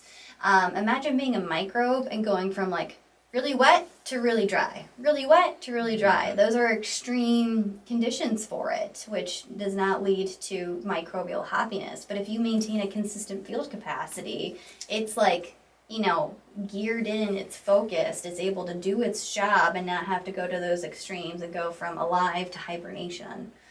So important on that aspect, of which will again tie up more nutrients that you already have in your soil. So it's really feeding your sustainability as well. Sounds like a win-win. Absolutely. It What is- are we doing? it's a good You have product. any in the warehouse? I'm Yeah. not bad that he says no. I was. Yeah. Every time I've tried Yeah. to hit him up for something. The warehouse- I gotta get that. No. The I Acme know, warehouse. I know. It's pretty empty. We'll get there. I think it was But- looking nice the other day because we were doing It's nature. We're organized also doing because there's nature not very safe much on here. our- Yeah. There's plenty of room. There's plenty of room. How many bags are left, by the way? We have to do. Oh, 7? I texted Tom. I That's think it probably was a good 7. precision. What's that? We have 55 acres left. 55 organic acres. If he finished the new block, we just transitioned a new block into organic this year for the first time. So So it's a 3-year. transitional block. Oh, I did not know Oh, that. yes. Yes, it's a 3-year process. Yeah. It's off of Bates Road down the road. Oh, okay. Very cool. Yeah, we're taking the next step. Yep. Super exciting. Our trees around here that are doing it are pretty old and brittle. So this is our first. This will be the youngest block that we started with because the other ones were all like 20 plus years old when we started. Yeah. Older, like 25 and rough Old shape. Yeah. Rough babies. shape. Right. Rough Yeah. Right. Yeah. So it was good for an experiment, but of course, on our farm we don't do little experiments. You know, someone might think of like a 10-acre try, and we started with 200 acres Yeah. of So- organic and just pulled the plug. Yeah, that's very much a sustainability approach as well as economic. That makes sense for economics. Yeah, and like what Bruce touched on is it costs a little bit more to get those products and do those things and jump through all those hoops and the inspections and stuff like Yeah. that, but they do get a little bit. We do get a little more money for them than the conventional product, and pretty much another main goal of it was it opened up more markets for us to sell our fruit or sell our organic More products. avenues. You know, people want organic product, and everyone, if it doesn't say organic, you know, some people put their nose up to it. So it opened a lot of doors for us to do it, Yeah. and so we continue to do it, and we're going to start as we realizing that some of these trees are pretty old and brittle that we need to make a move if we're going to stick with it. Then we need to start making a commitment to the next batch of trees. And just So- for folks, is organic is basically limiting or eliminating your synthetic inputs, right? Going back to natural products, which is a harder way to farm. It is, and the people are saying, "Oh, organic's no spray," and I would wager it's twice as much spraying, Yes. but with Yes. lesser material. Right. There's It's like- more diesel components. Yes, exactly. It's a lot more. Footprint. Right, Yeah. it's like the best example is talking about PC, where you can't just go in What's PC? plum cucurulio. What is that? What is it, Steve? It's a bug. Zach? It's a bug? it leaves a half moon sting on your fruit, and then that fruit will eventually fall off your tree. Is it, Yep. is it a moth? It's a moth, right? Is or it a moth? is it a beetle? It's a mite? beetle. I think it's a beetle. I think it's a Mm, beetle. Yes. So it comes out in the first couple 60-degree nights is when they sting your fruit. They'll be established because after they come from the tree, they fall down underneath the tree. They'll overwinter in the dirt, which obviously in an organic program, it is just full of grass. And we can't find a way to take care of the grass organically, but that's another problem. Yep. I'm gonna be scared to walk through the orchards, or like I'm gonna walk on the. It's like you might take a couple home with you. It's like ticks, but Yeah. that's not how they work. That was a joke. Right. But Well, yeah, that was Myrtle not very funny. Mod, the tourism is Right? over. We Ah, shoot. not romantic. at Right. So all. one of the best examples that I can tell people when they say, "Well, what's the difference?" is like when we see PC. Traditionally, you can go out and spray to take care of that problem. You Right. just do a couple covers when the timing's right. You can most of the time keep it under control as long as the populations aren't too crazy. But in organics, we spray a kaolin clay, and you coat the tree, blocks the photosynthesis. It's just not a positive thing that you want to do to your tree, but it's one of the only ways to kind of hide that fruit instead of you're hiding the fruit essentially. Suffocates those beetles. That It too. gets in their respiratory systems and irritates them. Yep. Yeah, and they're like, I don't want to hang around here. And, Pack our bags and get out of here and move to Myrtle and Mods. That's right. Yep. Yep. Well, they'll just kill you. Yeah, we'll just smoke them. It's a quick death Scorched earth. instead of a slow I love suffocation. it. What made you guys pick a younger block? It's not that much younger. It's Okay. Jack Dean 07. Okay. It's an 07, so it's 18 years old. Just a young whippersnapper. Yeah, just We it's a did, great it's a great block. It was almost 500,000 pounds every year. It is So interesting that'll how be much cut in half. new products come out for organics. People, it's, There's a demand. people want to for do it. It's a sure. market. Yes. For sure. And, you know, I think when you guys started, it was pretty slim pickings on what, you know, there was Options. some The products insecticide out list there. is very short. Yes. Very And they're very, very expensive. Yes. Um, And Tom's tried them all. He does test blocks every year, and as you know, you've seen it. The Yeah. whole east side is hardwoods Yeah. all around. So we have no problem catching SWD, PC, anything that's a All problem of that the can pests. anything that comes out of the woods and eats your Yeah. cherries, including deer. Well, they don't eat your cherries, but there's plenty of deer in the orchard. Well, I'd like to throw in, it's also hard to find nutrients that are organic, and people don't realize that, but a lot of our nutrients are synthetically compounded, you right. know? Yes. Will Borellis actually just came out new technology of an organic nitrogen source. And for those of you who don't know the history of nitrogen, we have started to synthetically produce nitrogen in the early 1900s through the Haber-Bosch method, right? So they're able to figure out how to take nitrogen out of the atmosphere, put it under high pressure, high temperature systems, and formulate liquid ammonia, which they then turn into ammonium nitrate products. And so ever since we figured that out, we've been going ham.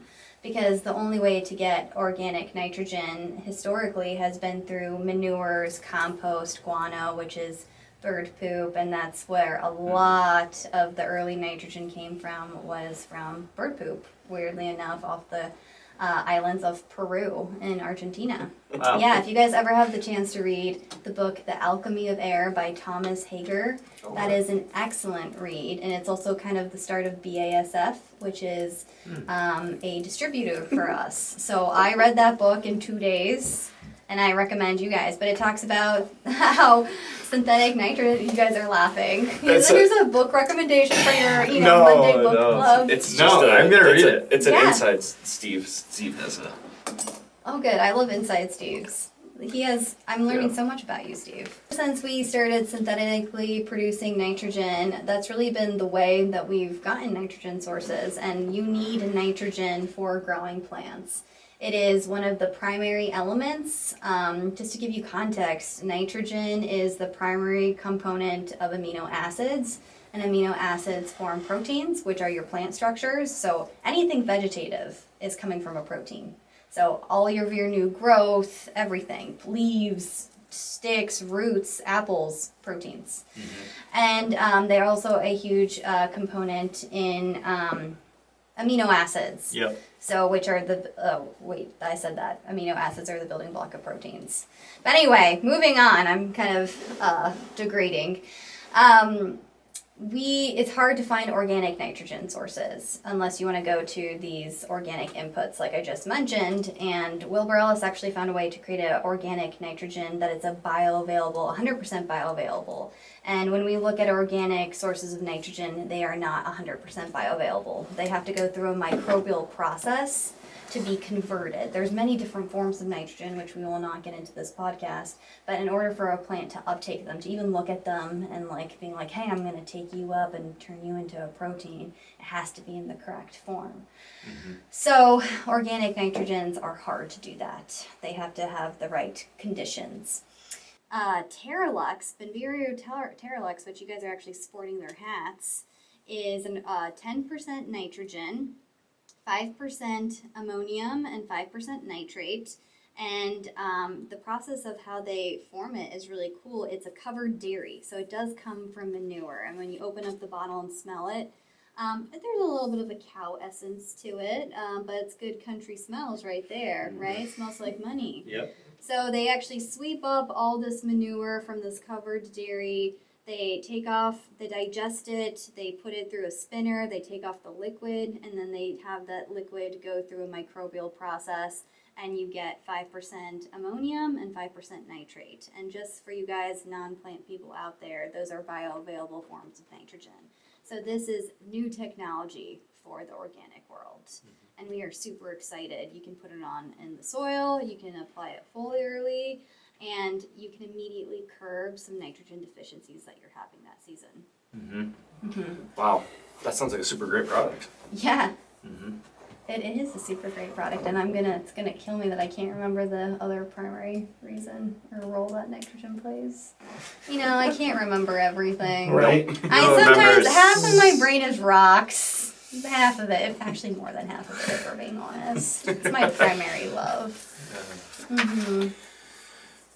So, we've talked about a lot of great products here today so far, but what I would really love to know is what are 2 to 3 products that you think would be the most beneficial for someone to be putting on in this time pre-bloom to set yourself up to have a great crop this summer? I mean, that's a big question. I mean, we talked about our Nutrient Unlock and Purex. Those are really important. I recommend those to everybody. I recommend that everybody have a strong micronutrient program. A lot of micronutrients can be missed. And there are, I think, 17 or 18 essential nutrients. There are nutrients that you need in large supplies, and then there's nutrients that you need in small supplies. But people think, oh, if I need it in small supply, it's not as important. That is false. A lot of these micronutrients activate enzymes and metabolic pathways for the macronutrients to be utilized. So you really need to have a strong nutrient package. So we have, there's one product that I really like. It's a More Leaf Triple 20. So it's 20% nitrogen, 20% phosphorus, 20% potassium, and it has a micronutrient package. And it just has whiffs of these micronutrients, but again, you don't need a lot. And I've been taking tissue samples in apples for the past 3 years. And I've been seeing some micronutrient deficiencies such as copper and iron and sulfur, which sulfur is actually a macronutrient. And I just encourage people to have a strong micronutrient blend, like More Leaf B33, zinc 7%. So just don't forget about your micros. Another thing that I like to tell people is that there's products that are out there that are meant to stimulate plant responses. For instance, we have a product called Employ, which are 4 harpin proteins, and you can basically think of them as a vaccine. You prime your plant. It basically acts as a disease, but like not in a bad way, right? It just gives it a whiff of, I don't know, it activates the pathways in a way that it gets them ready for anything that can occur, either abiotic or biotic stresses. So a biotic stress is like a pest or a fungus. A abiotic is like sunburn and water stress. So it actually primes the metabolic pathways for a plant defense. And so when it encounters those abiotic and biotic stresses, they're like, oh, I've been primed for this. I've been vaccinated for this. I know what to do. So it's a really important plant product that I'm recommending to everybody because we know we're going to have abiotic and biotic stresses. Have we ever had a year where we haven't had water stress, plant disease stress, sunburn, right? So if we can just get those plants ready for it, it really minimizes the damage that can occur. That would have been something good to probably use last fall with the extreme dry That's fall right, that we yep. had and the crop damage basically from the tree shutting down. Yeah, no, it's huge. And so it carries on. So you can there's different applications for different for different crops. I think apples has 3 applications. One's a pre-bloom, early bloom, and then post-bloom. And so if you're activating all of those plant defenses, it's going throughout the whole season, being like, oh, you have a pest, I've been trained for it. You're still gonna have damage, but it's gonna be way less damage than what you would have had. So I think that's a great one. Another one that I'll mention is Fully Grow High Tide, which is a 401. And in this Fully Grow High Tide, it has a seaweed extract. What's cool about seaweed is that it is the most tolerant plant out there. Sometimes it's completely submerged in water, sometimes it's completely out of water. It goes through beatings, like the ocean is hard, and it's a super salty environment. So scientists, greater, smarter, more wonderful, and beautiful than us, have been able to extract those stress signaling hormones and package it up into a liquid formulation that we can then spray onto our plants, and the plants are like, oh man, we just got inundated with these stress mitigating hormones or signals, and now we can use that, and we were able to utilize these seaweed extracts to mitigate stress. So that can go in with a lot of your micronutrient sprays because it's also an organic acid, so it helps chelate your micronutrients. And again, for big words, micronutrients are not as easily edible as your macronutrients, so sometimes they need a carrier to help you get that into the plant. And Fully Grow High Tide can be that carrier for you, and you still would want a chelated micronutrient, but it's a further aid in getting those micronutrients into your plant. I really enjoy that little word picture. Just eating. Once you said that, I started to gather what you were saying. I think about food all the time. Yeah. You know, Yeah. I'm Me too. that kind of girl, right? Yeah. Every time I fertilize a plant, I'm like, I am feeding you. Yeah, you know, And then I it's go not get food. lasagna, but geez, Yep. delicious. Right. Yeah, it's the Italian in me. Yeah. 100%. So Fully Grow High Tide, that one was. Yeah. Yes, and that's 1 quart per acre. So I think that one is the pre-bloom, early bloom, and then post-bloom. The actually will probably have different application timings, but again, I always tell people, let's read the label together. But there's no reason you couldn't use it a little later, right? The label is the law. Yes. If you see a dry spell coming up, Oh yeah, absolutely. Absolutely. you throw High It Tide helps. and Employ together. So we actually have Sarah Hogenkamp, Yep. who is our field development specialist, and she's going to be doing a couple trials with some of these plant stimulators and micronutrients, and seeing how much of a yield or quality response we get. But the science maths out. It makes sense. Yeah. And these aren't necessarily new products. They're new products to us. They've been around for a couple years, but they do work, and we've had some successes for sure. Is it a potential product that you could see maybe applying before harvest that would help The High Tide. either one, keep the quality of the fruit longer in storage? So it is a 401, so I wouldn't want to apply that nitrogen source close to harvest, because nitrogen can result in some soft fruit once you're past these physiological stages. I would say Fully Grow High Tide would be a more early season, and then maybe mid-season would be the latest.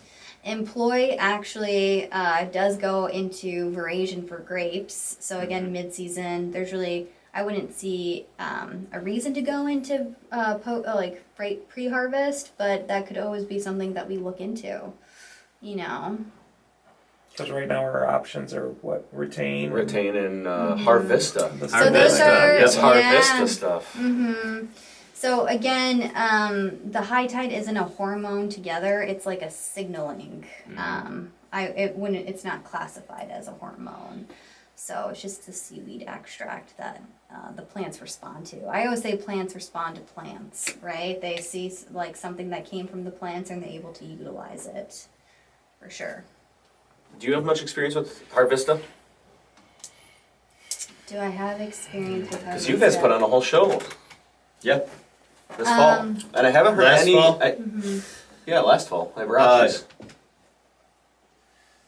Jack Brown Mm-hmm. loves it. Did they They make love- Did they make their growers put it on? Yes. It's a requirement. Yes. I look at Harvesta. I actually go through and I measure apple pressures to see how. So obviously, the softer an apple, the less potential it has to be in storage, right? So Harvesta is meant to block the ethylene, which is the gas that promotes fruit maturity. It's what the fruit flies are attracted to. So if you ever want to attract some fruit flies, just spray some ethylene on yourself. I don't know if that would ever be attractive to anybody, but There's all kinds of people out there. oh yeah, yeah. oh yeah, There's oh, all yeah. kinds of people out there. All kinds. Zach is just giggling to himself. Zach's like, I got a bottle at home. Yeah. What are we talking about here? Yeah, so it's just meant to block that pathway. And so I look at fruit pressures, starch content, bricks, which is your sugar levels after harvest of a sprayed, because it does halt the physiological processes of ripening fruit, which a lot of people do tend to want, right? But then sometimes I'm like, oh man, these haven't reached a bricks level that is good. So you like when you apply Harvesta, it's good to understand where you're at and make sure you're applying it at the right rate and time, and really consulting your crop consultant. But I don't make any of those Right. And recommendations. the reason that we'd be using a product like that is to help them store longer. Absolutely. Right? And also we have to more and more apples in storage. not And just it's and to have an apple go in storage and then rot before it can make it Its to way. is not good. So it's also meant to extend harvest dates, right? Because Yep. you don't want to have Yep. all your it does apples have multiple mature tools. Yeah. all at the same time. Right, You don't have the means to cruise pick it, for right. Yeah, absolutely. Yep. It does have multiple uses. Well, when we were at the Great Lakes Expo this year. Remember they had, I don't know if you were there too, they had the panel of people who run the storage facilities, and they were talking about having Honeycrisp in for over a year. Is what they were looking at, is having apples in storage for more than 12 months. Yeah, that's Yeah. true. They're That is able, they insane. dial it down, that's No, for thank you. sure. It's crazy to think that the stuff you buy is Harvested a year. harvested a year ago. Dried cherries, that could be like that. Yeah. We've had stuff that are 2-3 years old, but that's quickly pitted and Right. quick frozen. So Yep. and it sits there. Frozen. Exactly, it's frozen. But other stuff, I mean, it's take all the oxygen out of the room. And how low can they get the oxygen? Oh man, that's a good question. I actually used to know that, but I don't anymore. I'd have to But phone a friend. when on that you one. go, and for people who don't know how storage works, you have to wear this little badge, right? And it measures the oxygen level, and you can literally asphyxiate and die in these storage Oh, I facilities. bet. It's very dangerous, right? So opening a room, you have to let it air out to get the oxygen back into the system for you to even be able to safely go in. We need a studio line. Yes, we do. The Specialty Cropcast studio line. Call in. Yep. Who Well- would we call at this time of night? Well, hopefully somebody, Yeah. right? Somebody who'll pick up the phone. Yeah. Hey mom, can you, Yeah. make us look cool? Yeah. Call in. Yeah. While we're not live. Yeah. That's great. Tell you what, I was so nervous for this, and this is fun. Oh, Yeah. that's a great time. That's what everybody Yeah. says. Yeah. Hopefully, everything I'm saying is 100% accurate. Well, that would be a first on this show. Right. I tell you what. No, it is. It's funny because people get a little clammy when the cameras turn on and you put a microphone in front of them. But Yeah, I even did my hair for this, guys. Watch yeah, out. I shouldn't have told you that was I know. cameras. Great. Yeah. You were like, whoa, there's cameras. Someone told me this. Yeah, absolutely. No, it's super fun, and this was the main goal when we started was talk a little bit about farming and bring in Chit-chat. people that can shine a light and educate people more than things that we can provide, because Yeah. obviously that's your wheelhouse is not our specialty. When we need help figuring something out or why we have a problem, you guys are who we call, and you guys do the time and did the studying and paid for all the college for it, and we're the ones Yeah. who spend the money to get the products that you guys recommend that can help protect us from those issues. So you brought a lot of notes. Is there anything specific that you want to cover before we wrap it up, or what do I you? was so nervous. Oh, we're not ready but- to wrap it up, are Oh we? my gosh. No, that's why I said no. I'm open. No, Let's open no. it up. Just let her rip.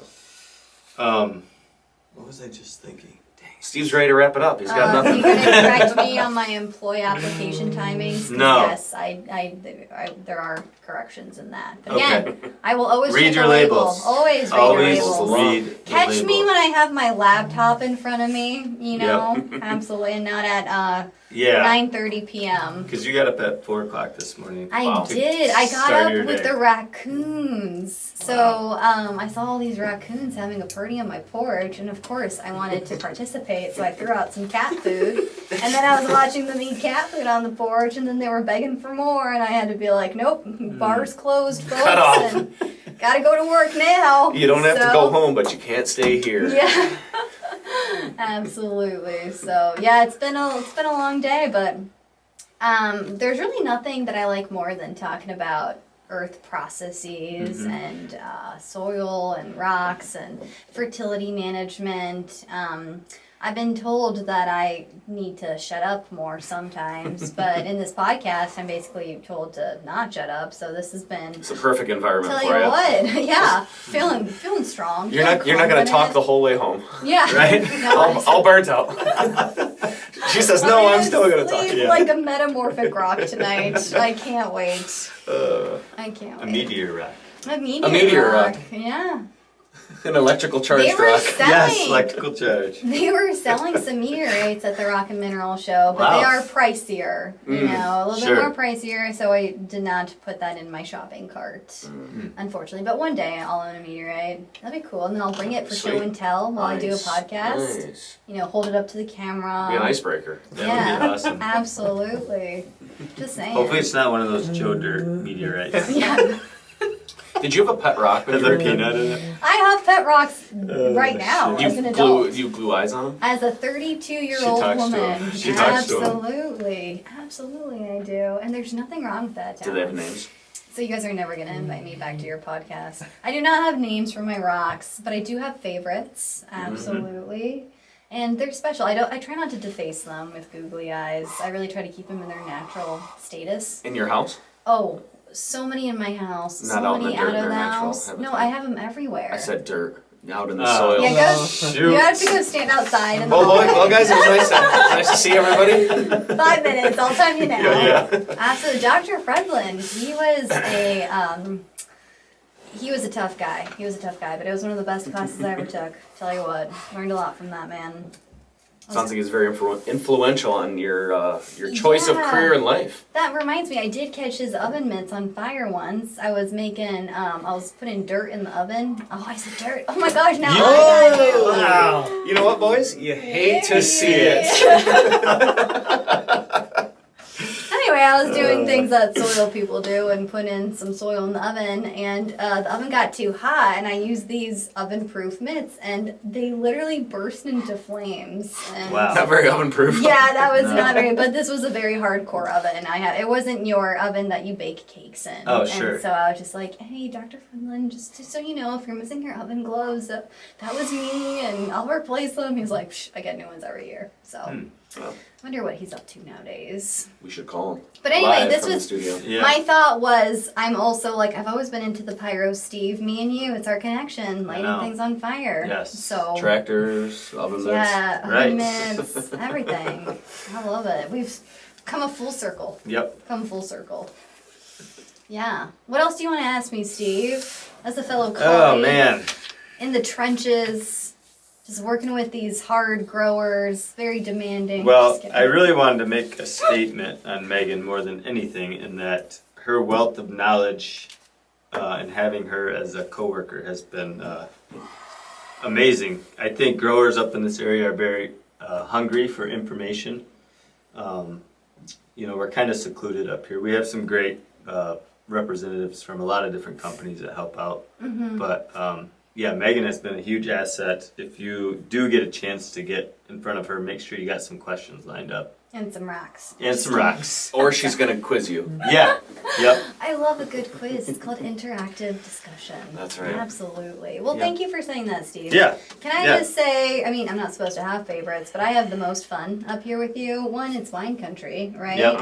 And I'm going back to my roots. Mm-hmm. Absolutely. I love being in the wine industry. There's always something that I'm learning, and I love the end product. Yes. You know, I do love that end product. And you guys do grow a lot of cherries and apples, which I also love. And gosh, no fruit should be left behind or underfed. Let me help you. Let an Italian American Wilbur Ellis consultant help you out there.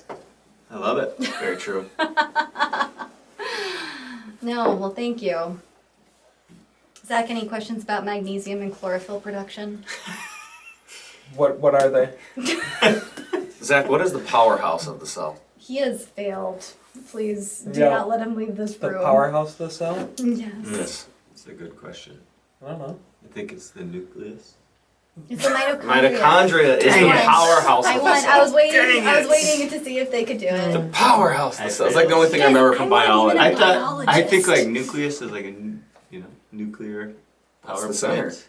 But All right, the so we're gonna mitochondria send is you the back to powerhouse. biology 101. Me and Talon, I we haven't had passed. any I didn't even have biology or biology. chemistry since Corson and Jefferson Yep. in high school. Yep. No, this has been a really fun evening, and thanks for having me out. We'd love to have you on And again. This was yeah, great. Yeah, Yes. more soils, whatever. Yep. I love it. Yeah. We got a lot of Perfect. trials going on. We do. We are fruitful in trials, Yep. and What's coming up. What is, are we talking when we say trials?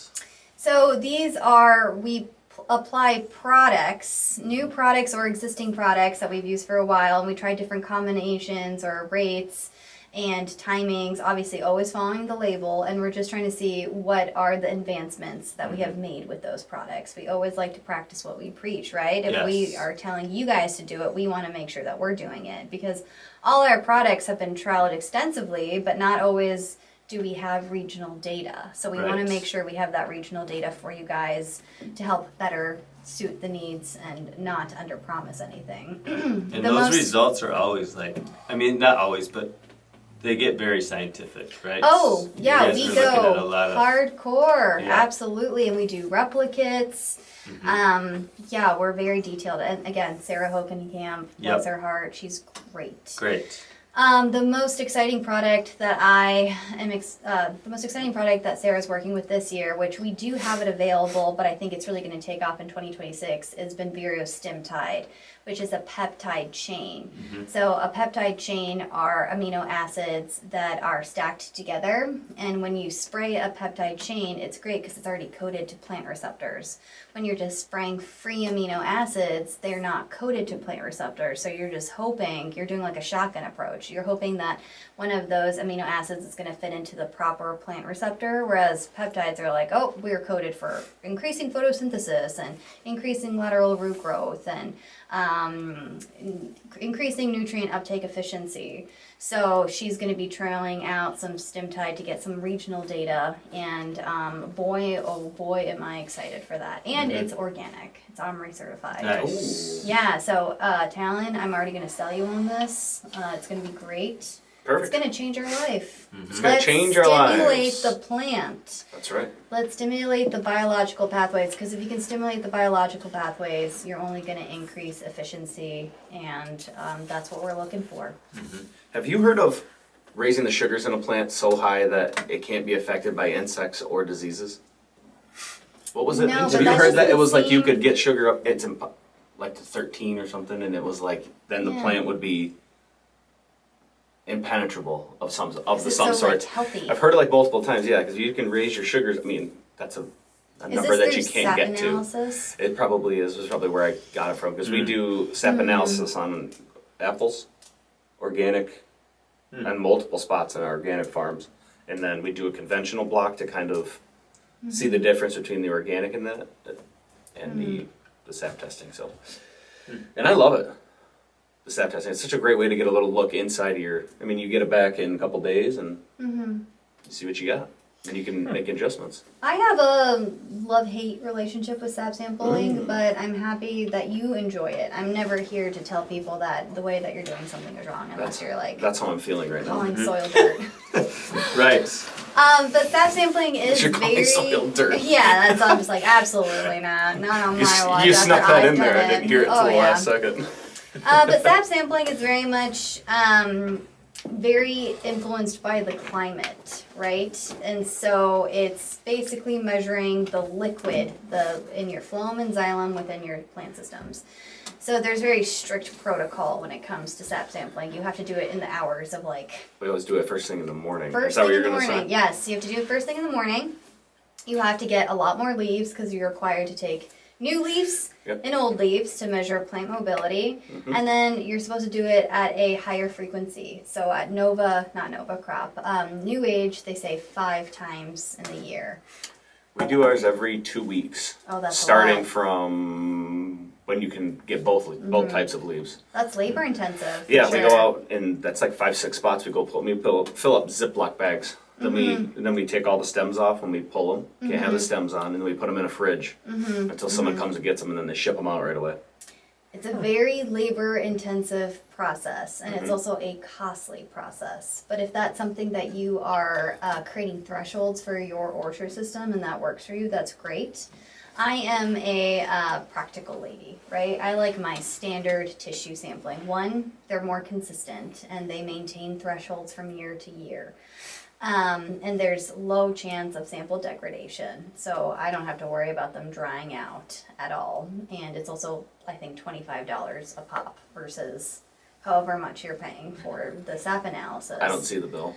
So I just yeah, pluck the there you leaves. go. And so sap analysis is very influenced by your climate. So if you are trying to create a trend, in 2 weeks you could have had a night that was like 50 degrees and then another night that was 70 degrees. That's really going to influence the sap. So it's like a snapshot of what your nighttime was or early morning temperature was. So you're not going to have sample consistency, which is fine if you're trying to get if you're trying to build your thresholds based off that, that's absolutely fine. I'm not here to say it's wrong.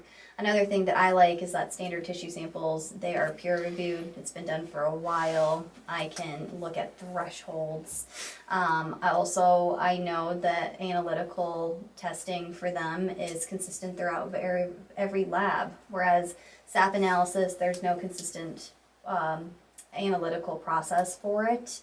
Each lab has their own method of doing it, and they're not sharing and collaborating with other labs on that. And so I'm a lab analytical freak. I want that consistency. I want to have peer reviewed, and I like my thresholds that I can actually correlate to agronomic situations. But sap samples are being utilized quite extensively, and I'm always happy to work with people who are using sap samples. But yeah, not to get political, but maybe I'm just a... Yeah. Well, I think in the future, right? Like we think As that things develop, yeah. but at the same time, you're never going to get that consistency. Tissue sampling is consistent. You can look from one year to the next, be like, hey, are my fertility programs that I did last year impacting my this year change? There's more, what is the word I'm looking for? I keep on saying the word consistent, but that's really what it is. Right. And I've had multiple people look at sap sample versus tissue samples, and I actually had a conversation with 3 other technical agronomists today, and they're all just like, yeah, sap sampling is cool, but I can't see that being the way that we're going. And again, that could be incorrect, because if you're using them and you guys really like them, you guys are creating your own thresholds, and that's great. That's all you can ask for, whatever works for people. What got you guys into doing it, Talon? Tom pulled the trigger. I think he wanted. It started right when we did the organics, and I think he was concerned about that whole process about doing that to the tree, and kind of wanted to have a better idea of what the nutrients were doing in the tree while we were kind of drastically changing what we're doing, the program from what we've always done. So I think that was the motivation behind it, and then it's just kind of spiraled. It's just as a little things bit. It's a do. little bit more. It's just one more stop in the morning, or Mhm. it's just one more spot to do this. So, Mm-hmm. and it's really not that bad taking the samples unless the grass is wet in the morning, and then your boots The are Crocs get wet. So The Crocs. yes, the Crocs. Yeah, Talon is wearing Crocs. Everybody. Yes, these aren't even. I couldn't find my going out Crocs. I You would have been actually- dazzled with my leather That's the Crocs. worst Crocs. Do you got the Also- 4-wheel drive on it? No, I ripped those off actually. Talon, you I just tore have the- Crocs as well, but I call them my premises Crocs They because don't leave they don't leave the premises. Mm-hmm. One time I started driving to work in my premises Crocs, and I'm like, I thought the police was gonna come after me, taking my Crocs off the premises. Anyway, I pretty much exclusively wear Crocs. good. They should be a sponsor of this show. I have plowing Crocs. They're insulated, and I wear them when I plow Steel snow toe. in the winter. Yep. I have going out Crocs, regular Crocs. I have camo Crocs. For hunting? Steve, I need to leave this interview right now. I do not feel comfortable. Just in case that someone wants to play a good game of German Spotlight or something. Oh, I yeah. want to be seen. Oh wow. No judgment. I'm a proud Croc owner. Thank you Yeah. again for the premises. Well, you didn't have to expose me like that. My Well, Crocs are under the table, and no one was gonna know. Listen, I didn't even know people, until she said it. the people need to know. She looked at my feet right when I walked in. I saw you. I just notice things. I'm an observational geologist. What She can knows you a good say? pair of Crocs when she sees one. Is what she's trying to say. In so many or little words, yes, absolutely. I shouldn't offend you. You were very gracious to invite me in. This has been a very fun Thursday night, so thank you. This has been Awesome. fantastic. I do have one more question though. Rock Oh, it. good. I wanted to talk about the acetate. Oh, the acetates. Yes. So, We've had potassium acetate for, yeah, potassium number of acetate years. is huge. Long time. yep. Long time. So potassium acetate, or just acetates in general, these are very soluble products, and that's because acetate is a carbon compound. So the plant looks at it, and you're like, oh man, I see myself in it, and it's really easily to uptake. And on top of that, it's extremely soluble, so it doesn't take much water to dissolve that into solution, unlike other forms of potassium, which can be slower to solubilize. So because of the compound, of the carbon compound aspect of the acetate and the solubility, it's just a great, quick way to get that nutrient into the plant. And Wilbur Ellis has Calcium acetate, magnesium acetate, new this year. and potassium acetate. Yep, potassium acetate isn't new, but the calcium and magnesium is. Yep. So we are super excited. And again, I drawled on about the importance of calcium during cell division. So yeah, let's get our calcium. Yummy, yum, yum. And those are called Neutralis. Neutralis line, yes, Yes, correct. okay. Yep. And so if it's so easily absorbed, if you see a frost event coming, like we did today, you would, which we're probably a little late, because you want like 72 to 48 hours, preferably to get that on the tree. I would Potassium assume acetate. so. I would assume so, and every situation is different. But potassium does lubricate the highways of your veins within your plants. And if you have good movement, in your plants of moving your liquids, you're going to decrease frost, right? Because you're having active movement in there. Like you're not going to get frostbite if you're moving around, right? Pumping blood, right? Yes, word pictures. I love Yes. Is there a- maybe on your toes? this. Right. What about, I read something not that long ago about calcium acetate. Calcium also helping with frost protection. In the post event. In the post event, After, you I've read. heard putting it, we'll go on after and put calcium out. When Has I read some this sort of- before. We go on after. I'll let you know tomorrow. Yeah. Interesting. Is that the plan? I don't have. If it gets I chilly. don't really know anything about that, but I believe it. It's creating some repairing some damage that could have occurred in the cell wall. helps it recover. Yeah, Yep. yeah. Next time I see a plant, I'll ask it. Yeah, Hey, great. What does calcium do after a frost? Just whisper it to it. That's why we call you though. Yeah, and then I'm hoping put you knew your- that. If you keep Yeah. your headphones on in the field, maybe you'll hear something back.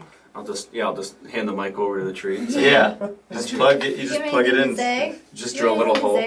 And No. this is where we're getting into this downward spiral. Yes, a little black stem Oh my borehole. Yeah, black stem. That's That's what I was black thinking. stem borehole and just whoop, plug that sucker Talk in there. and then talk.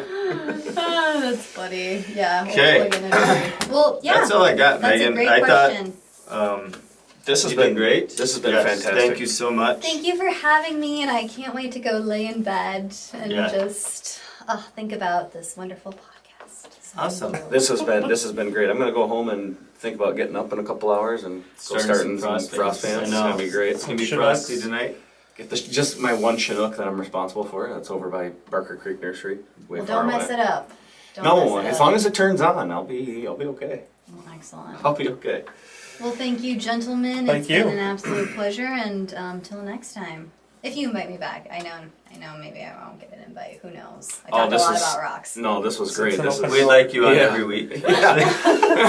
if we get a phone line Oh, yeah. and if we have a question, we're gonna call you. Yes. do it. It'll go right to voicemail But because once we it don't hits record past 8. once it hits 8:30, please do not call me. Oh shoot. Right.